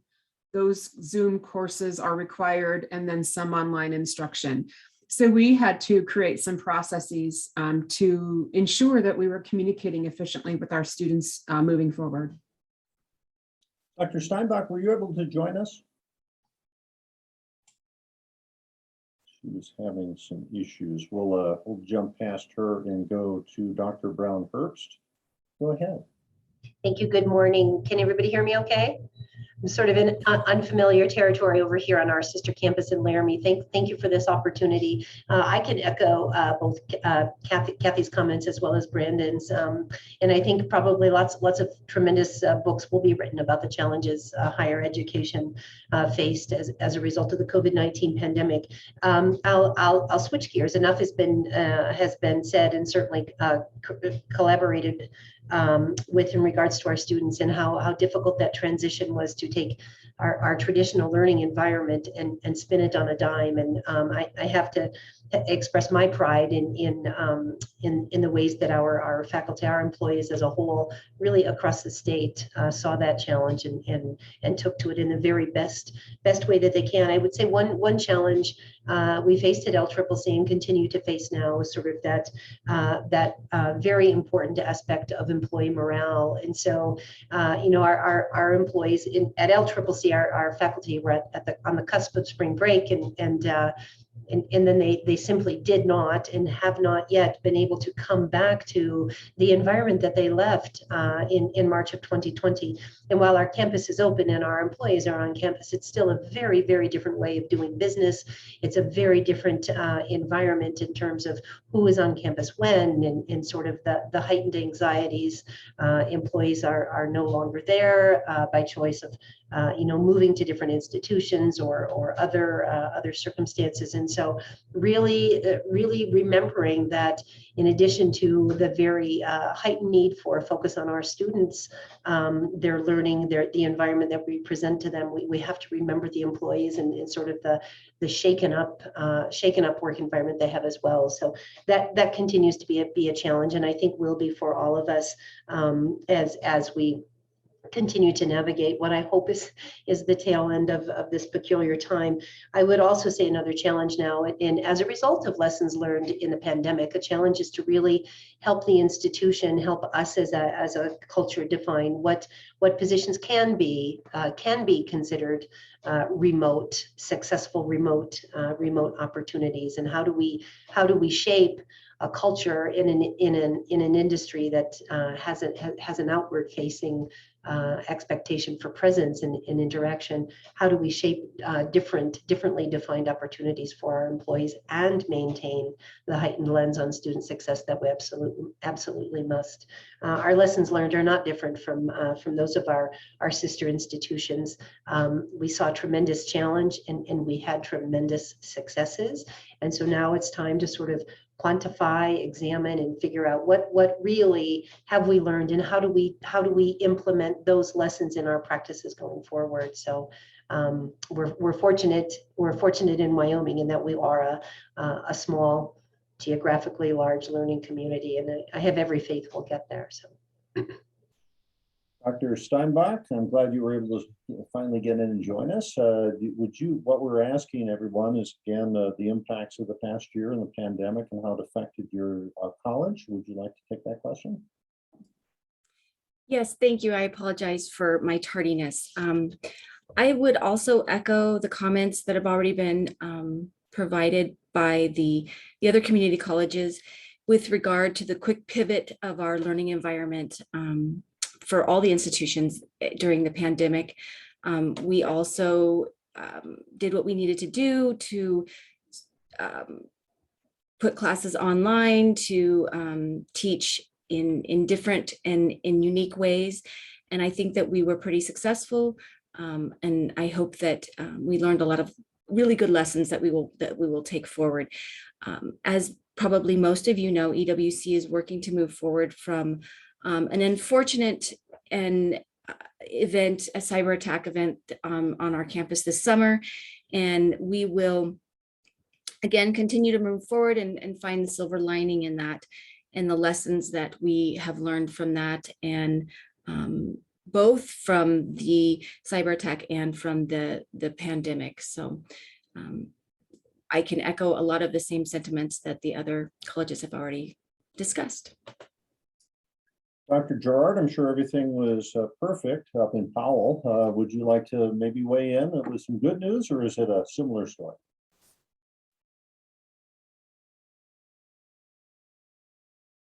I think you're muted, if you would. There you go.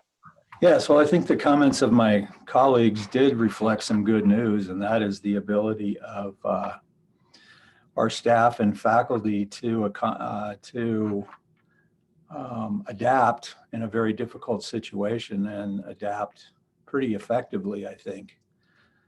At Northwest College, followed the same pathway as the other colleges in terms of having to make a quick pivot, figure out how we were going to deliver instruction to provide a safe environment for our students, faculty, and staff. We chose to do Zoom delivery of all lecture courses, and we followed the schedule as it was published so that the classes met at the time and day that were in the schedule. That worked very well. It did promote a certain level of engagement that would be missing if we had only delivered in the traditional online type of format. Some outcomes I'd like to mention, even though it was a radical change in how we were delivering instruction, our drop and DFW rates were not significantly different than the previous semesters that were face-to-face. Enrollment only decreased slightly from our previous face-to-face semester before COVID, so we were able to hold steady there. Students adapted very well, and some students preferred it to the traditional face-to-face delivery. Advantages to what we had to do were that it expanded accessibility significantly. That is, students did not have to be on campus to receive the instruction that they were looking for. And again, many students appreciated that flexibility in receiving instruction. Some of the challenges were the technology. Well, we all know there's an issue in parts of Wyoming, particularly rural Wyoming, in terms of connectivity. So that was a challenge for some of our students that we worked to correct in various ways. Some of our students didn't have the appropriate hardware away from campus. So we provided computers and tablets to students so that they could work remotely. I think some of the challenges coming out of this, and one challenge that I don't think is widely recognized, is that as we expand accessibility through remote and virtual instruction, we are changing the nature of the institution. Northwest College history is residential. Well, if you have access to the instruction you want remotely through Zoom or online or other ways, you don't have to live on campus. And so a significant impact for us was the decrease in number of students living on campus. And of course, we all know that has a lot of implications financially. We're not paying for our dorms, our residence halls. Food service becomes a problem because there's not enough people buying the meal plans. So it really does change the physical picture of the institution when we deliver instruction in the most widely accessible way. And I don't know if we've really come to terms with that. I guess finally, I'd say, people talk about, well, maybe not finally, two more finallys. People talk about going back to normal. Well, I think we should take what has been beneficial for our students and our accessibility and retain that, and not go back to a completely normal circumstance where students must be in the classroom face to face. And the other comment I would make, at Northwest College, at any rate, we're a relatively small community. In our effort to address COVID and to deal with the health and safety of our employees and students, we face a great deal of political and community attitude pressures.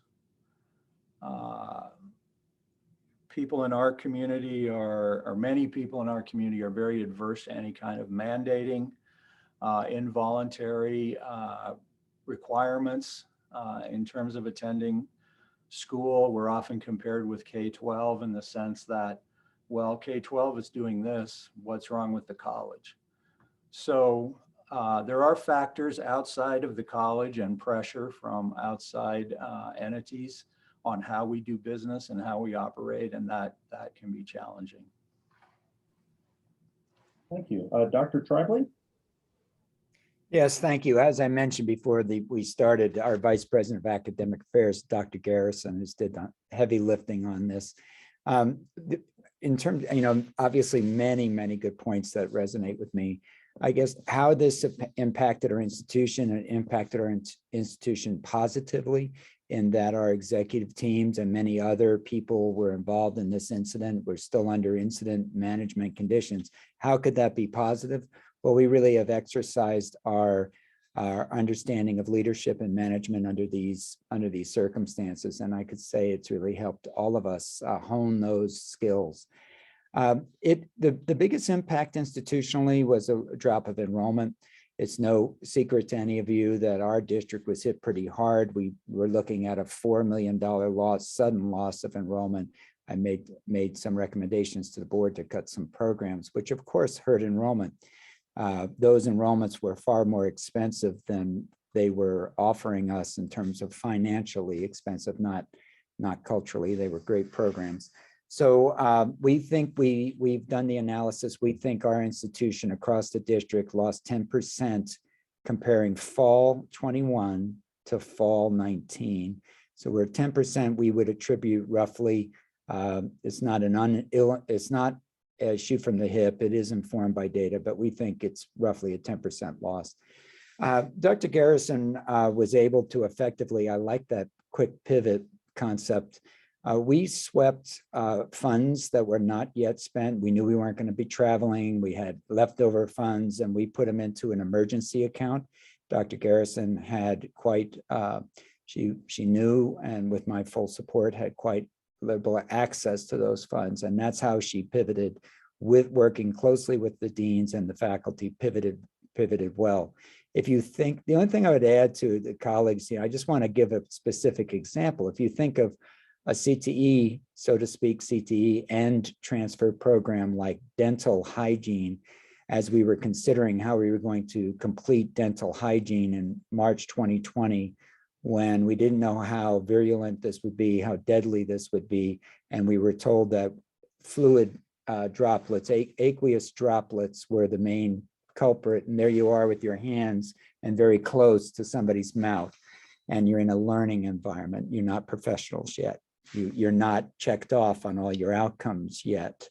It's a very dangerous environment, and our VPAA worked very closely with faculty and our administration to put in vacuum systems. Hardly any dental hygiene students were ever tested positive for COVID. So, things like that, strapping on GoPro cameras and welding labs, all of you did those things. So I'm going to end there. Enrollment is the biggest impact to the institution. The use of Zoom as a teaching tool, as a complement to online, is a wonderful thing we all learned. Yes, we're still hurt here in broadband, and that is a problem we can fix. To our colleagues' good points, I don't think we're getting back to normal. I'd rather have us all to use the good lessons we learned in a broad-based liberal arts education and realize that this virus is not going to pop out of the human population. They don't do that. Polio is down because of vaccine. Smallpox this is in us. So but it's important here because we are culturally and operationally working. Your vaccine available. This is in the population. It's not going away. Deal with it, live with it, move on. We use data every day. We have 15 students out of thousands that are in quarantine. We have 7 employees that are currently in quarantine. That's no reason to implement any other mandates. So thank you for having me on your panel. Dr. Whitstruck. Yeah, agreeing with everything that's been said so far. We are currently under a mask mandate at the college. We've been providing, like so many other schools, vaccine clinics. So to make it very accessible for our students can just walk down the hall or staff and get vaccines. We've been also doing surveillance testing to make sure that specifically in our student housing, so that we can, maybe a student doesn't feel bad, but they already are COVID. So doing the surveillance testing of those and then testing all of our athletes on a weekly basis and then right before any travel to make sure that they're not getting into a vehicle and exposing a lot of the other people in the vehicle to that. We were a little bit surprised that how much our students really do want face-to-face.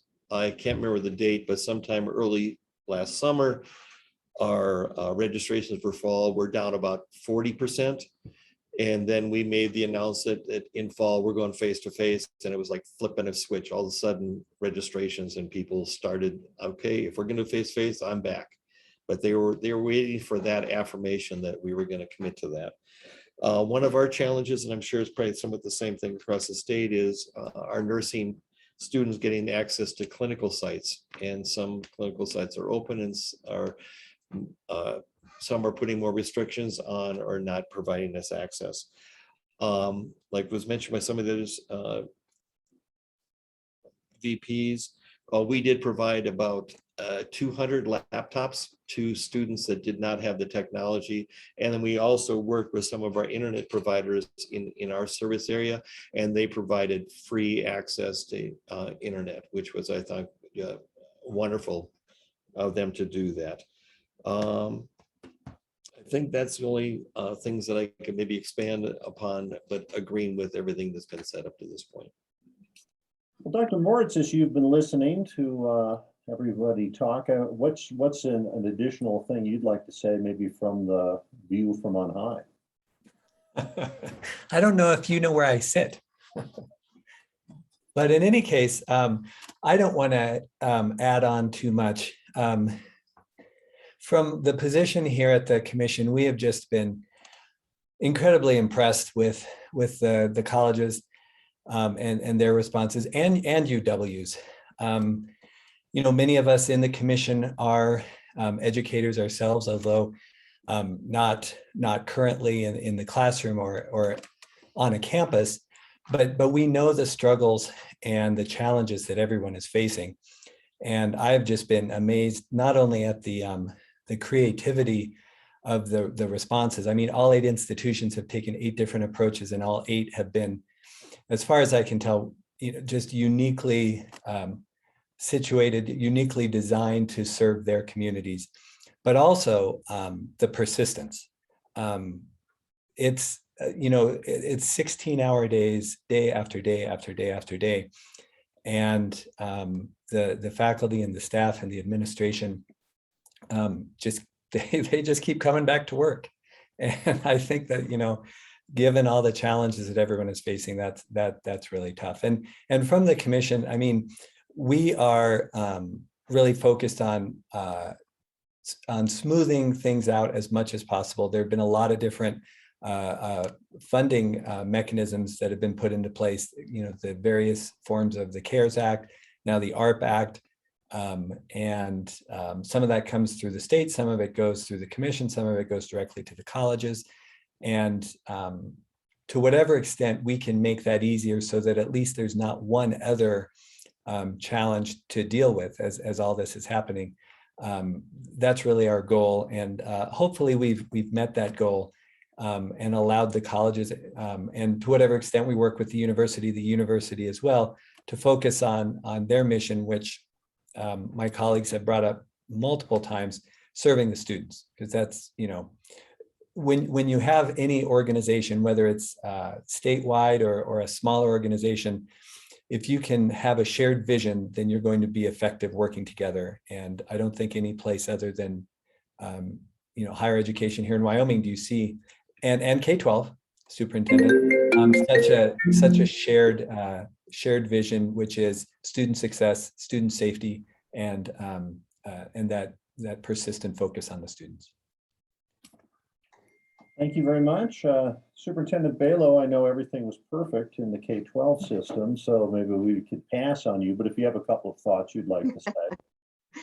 Well, thanks so much, Bob. And I'm going to pick up right where Ben left off and say, yeah, one thing that we haven't lost and that's actually grown stronger is our alignment in making decisions. We knew early on, whether we were talking about the pandemic or career and technical education, or different policy initiatives, that when we're making decisions together, they're not necessarily the same decisions, but when we're communicating and creating some alignment, you know, at least in thought, if not in messaging, that it really equates to just some reassurance for our communities and for our state.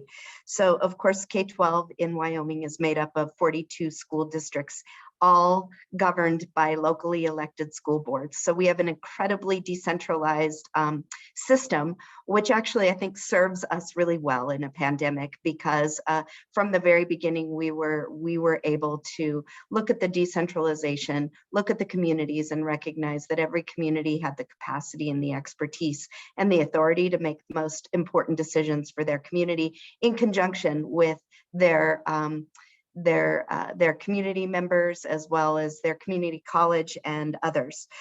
Those decisions are based on lots of different things. I'm zooming today from Thermopolis. Thermopolis was the school district that closed for 2 weeks because they didn't have the capacity when their health metrics got to a point where they didn't have capacity to bring teachers in and conduct classes in a safe way. They closed their schools for 2 weeks. And we want to make sure that every community continues to have the flexibility and the ability to make those important decisions for their communities, much like all of the community colleges have made decisions based on their local metrics as well. As a result of CARES Act funding, all school districts have really beefed up their ability to deliver education virtually. We continue to look at not just access to virtual education, but also the quality of the virtual education. And we rely on our community college partners and the University of Wyoming to really help us with that in teacher training and professional development. Across the state, we have nearly a 1-to-1 ratio of technology devices to students. And so that infrastructure that's there is a really good place to start. You know, just statistically, we were also down in enrollment last year by 1,900 students. And by last year, I mean during the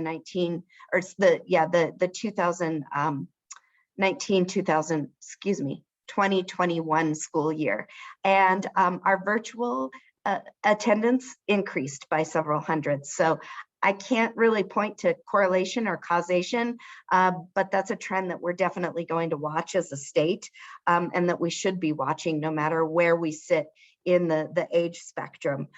We did have a standardized test that we rolled out because we were in person almost exclusively last year, and our scores were flat, but our participation rate was high.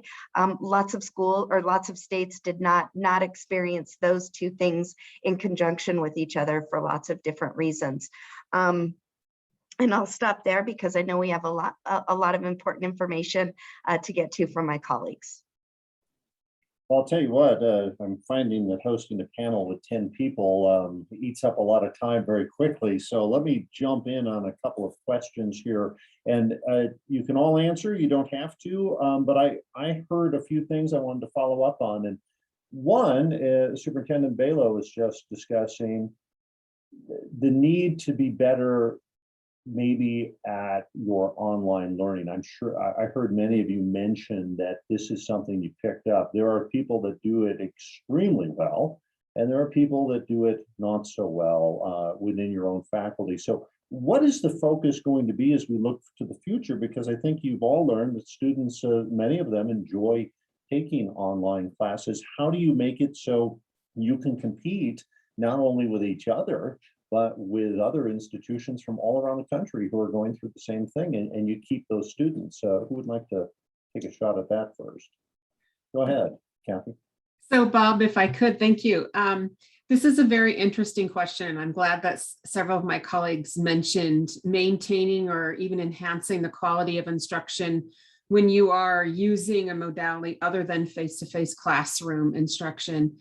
Early on in, actually prior to the pandemic, the faculty at Central had been working on establishing some minimum standards of quality for distance instruction. And a lot of those revolved around how do you actively engage a student in learning with some experiential learning or specifically active learning techniques that we know are so beneficial, particularly with adult learning success when you are using distance instruction. So although we had identified what those minimum standards of quality should be in every distance course, we hadn't fully implemented that. And then the pandemic hit, and we certainly moved to implement that very quickly in a matter of days. And we were fairly successful. We had really good student completion outcomes and student successes as we worked through those semesters. But we did find that our faculty were very much in need of some significant professional development in online instruction. Many of them had spent the majority of their careers with face-to-face, hands-on, in the field, in the classroom, in the laboratory type learning. So we were fortunate to be able to use some of our CARES funding to provide that professional development for our faculty through some very highly recommended, and as it turns out, very successful and beneficial classes that our faculty took through the Harvard School of Business. And these were classes that were specifically for teachers in higher education that needed to learn some of those strategies to enhance and augment their success, and that they had learned in the classroom, but how to transition that to distance learning, focused on student engagement in different modalities. So moving forward, that is certainly a model that we've learned to be highly successful for our faculty. And we are distributing that information to folks who didn't have the opportunity to complete one of those courses. And certainly has benefited us as we transition to our new world of education, using certainly more technology. So that has been of great benefit for us at Central. Kevin Carmen, I think you had your hand up. I did. Thank you, Bob. I'll be brief, but I completely concur with what Kathy said. I would also maybe add one of the things that we've learned going forward is something we've always known, but maybe hadn't really fully appreciated, is the very different learning styles of students. That the faculty need training in how to use this technology, and the Zoom teaching is not like traditional online teaching. It's really kind of a third way of teaching that we hadn't really embraced before. But something we've learned that many students really do thrive in this environment, while others don't do well in this in a Zoom sort of classroom. So what I think we need to do going forward is to work hard to meet the students where they are and provide the learning teaching modalities that work best for them. And that might be a combination of a faculty member giving a traditional lecture in a classroom while simultaneously delivering that lecture via Zoom to some students who participate remotely. And we're doing some of that this semester at the university. I'll stop there. Oh, go ahead. Dr. Brown-Herbst. Thank you. And Kathy and Kevin hit it dead on, the need for faculty development, faculty resources. We've all been blessed with substantial financial resources to support our exploration, our provision of our faculty. But I would remind us as well that our students need those same resources to learn how to learn in this new environment, and that's been a very, very important piece. I appreciate Kathy's comment about standards.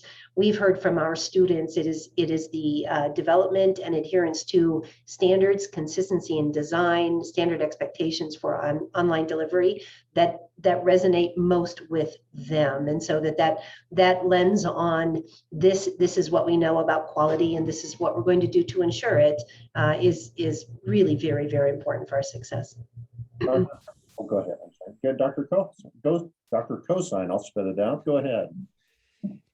This actually occurred before the pandemic. One of our physics instructors had a sabbatical, and his entire project was to create physics labs out of household items and do videos on how to put all of that together. And I think there's a couple of important things here, especially in the community colleges. Many of our students face financial struggles, and a lot of them are lower SES.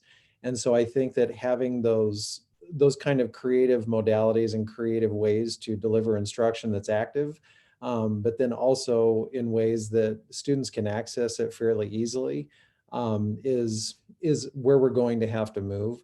But I also think that, it took a sabbatical to be able to, and having that time to develop those, because, one of the struggles that he talked about was I get, 10 minutes into the video and then I mess up. So then I have to go back and re-record that and then edit and do all of that. And that is substantial time, where you don't really have to do that in the classroom, where it's a controlled environment with all of your materials there, and everything. And then just to throw out one other thing, I think that, a challenge and an opportunity for us in the online or virtual environment is that I do love that our students wanted to come back and have that face-to-face, and we can teach soft skills when we're face-to-face, but I think we're going to have to figure out how to teach our students some of these soft skills in a virtual environment, because that's what our employers are telling us that maybe a lot of our students are lacking, and that they need those for when they do go out and they are working face-to-face with individuals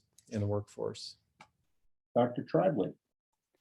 Yes, the thing that I would add is that the pandemic did teach us that we need to be flexible, and I know we always like to think of that, but to be fair, I'll talk just about myself. In many years in higher education, we tend to be traditional, and there's good reasons for that.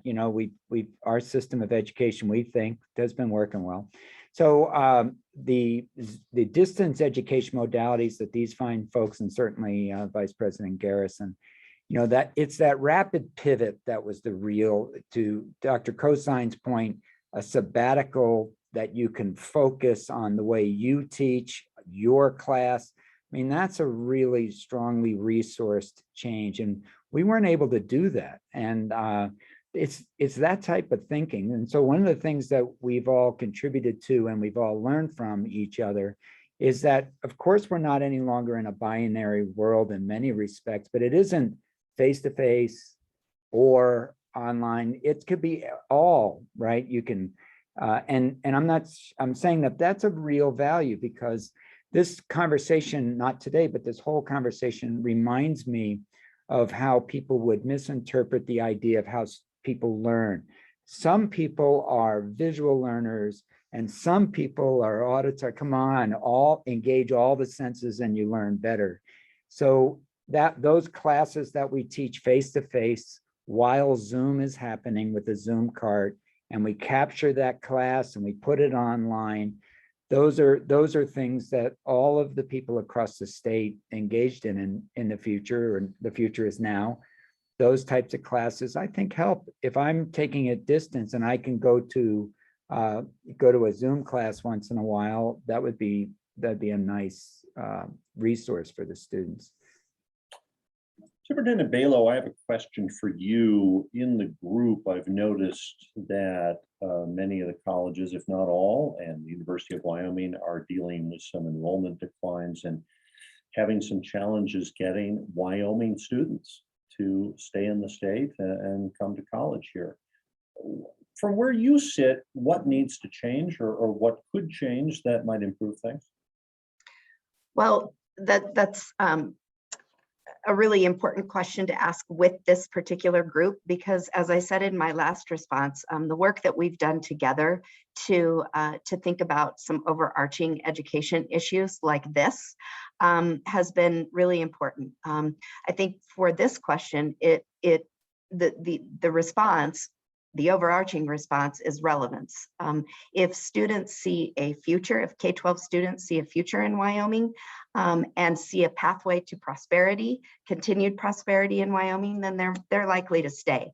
And so when we're working as a state on the Wyoming Innovation Project, the Wyoming Works, Hathaway Scholarship, and expanding those to meet the labor demands and the workforce shortages and the trades gap or the skills gap within our state, then that poises us really well to recruit students from Wyoming high schools and say, you can continue your education here. And by the way, there's a job, a high demand, good paying job at the end of that tunnel.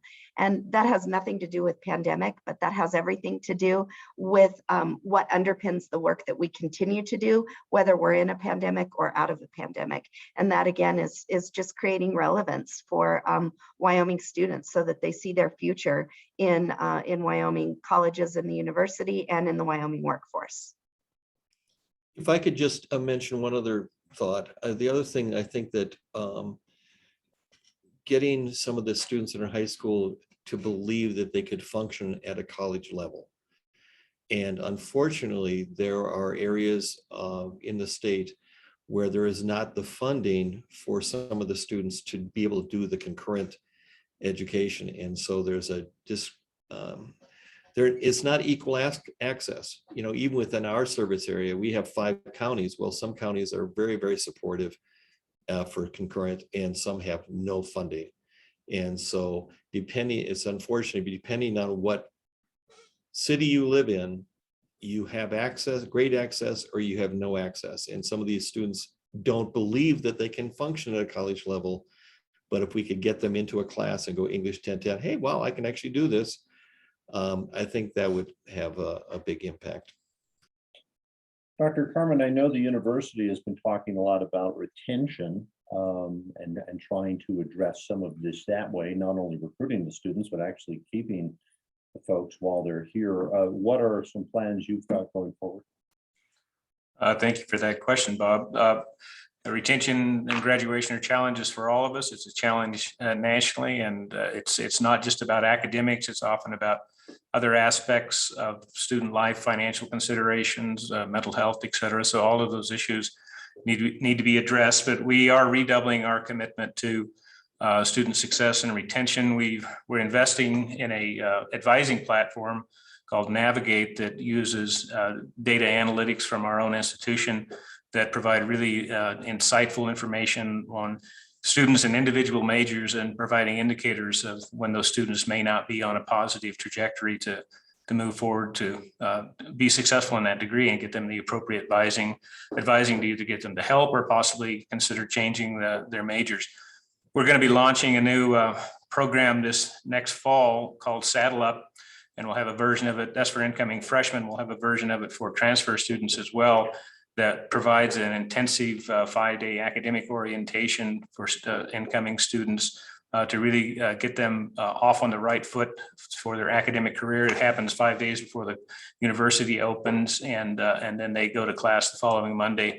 Lots of components there. Once I get going, I have difficulty stopping on it, but I'll just mention it's something that we did at my previous institution, a program there called Nevada Fit. It won awards from the APLU, from the Northwest Commission on Colleges and Universities, and most recently by WISHE. So it's a very impactful program that helps students get on a positive trajectory.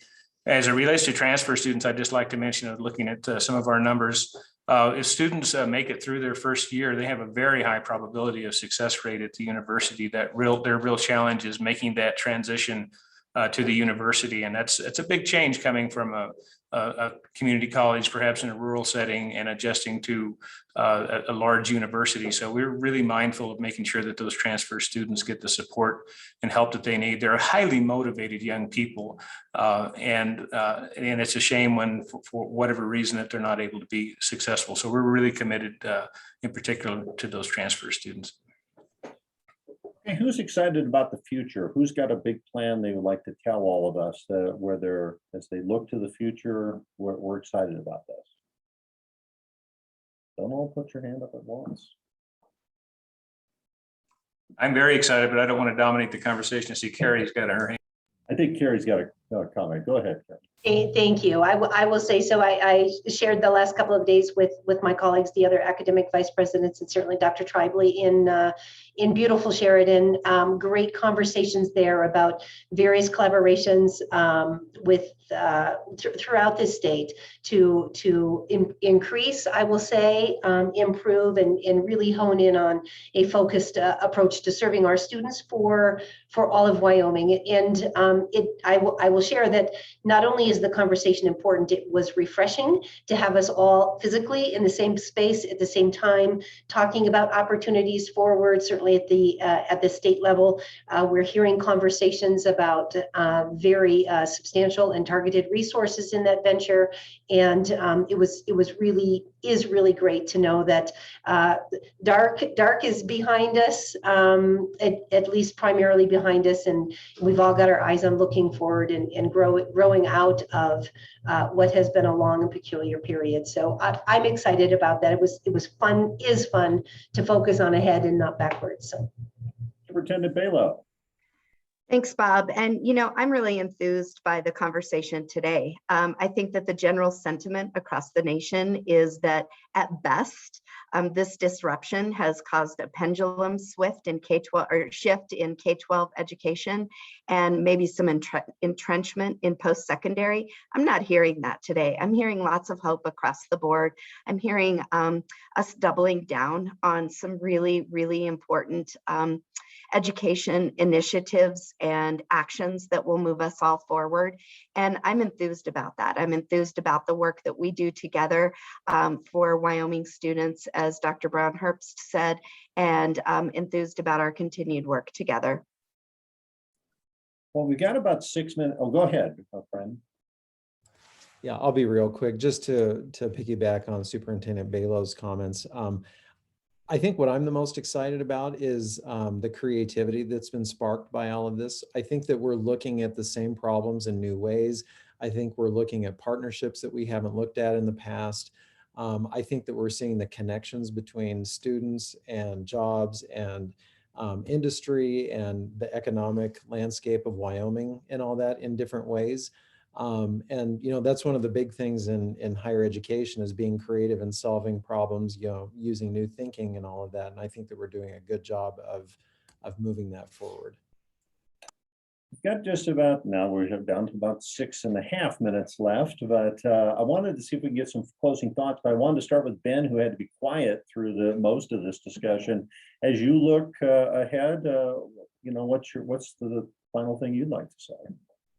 Oh, well, thanks, Bob. I mean, it's really exciting to hear all of the enthusiasm and plans for the future that are coming out from the colleges. I think one thing that the pandemic has taught us is, the value of online learning. And as we look more at the value of online learning, that opens up a lot of opportunities for more consortium approaches to programs. There's a lot of programs that would be of value to, especially working adults who want to come back. But we have, we're a rural state, and the colleges cannot, they simply don't have the resources to offer every program that's out there. And so they tailor those programs to best fit the needs of the industry and the demands of the students in their area. But if we can continue this cooperation that has really kicked into high gear over the last year as far as working together and utilizing online resources and online courses. I could see a future state where students can take advantage of additional programs, take a big chunk of their courses at their home institution, and then supplement that with courses, offered that the home institution isn't able to offer, but maybe a sister institution is, through the growing ability to offer these online courses. So it's leveraging what we do well and being able to serve more students. So that's something that I'm excited about. Any final thoughts from anyone else? Take a chance to. Well, maybe I will, if you don't mind, Bob, just jump in. Well, the thing that I'm really excited about for the university is we're going through a significant restructuring now, as you probably know, along with our budget reductions, but I really think it's going to position us well for an exciting future. We're looking to grow as a research university, which will provide even more opportunities for students to be involved with scholarship at the highest level.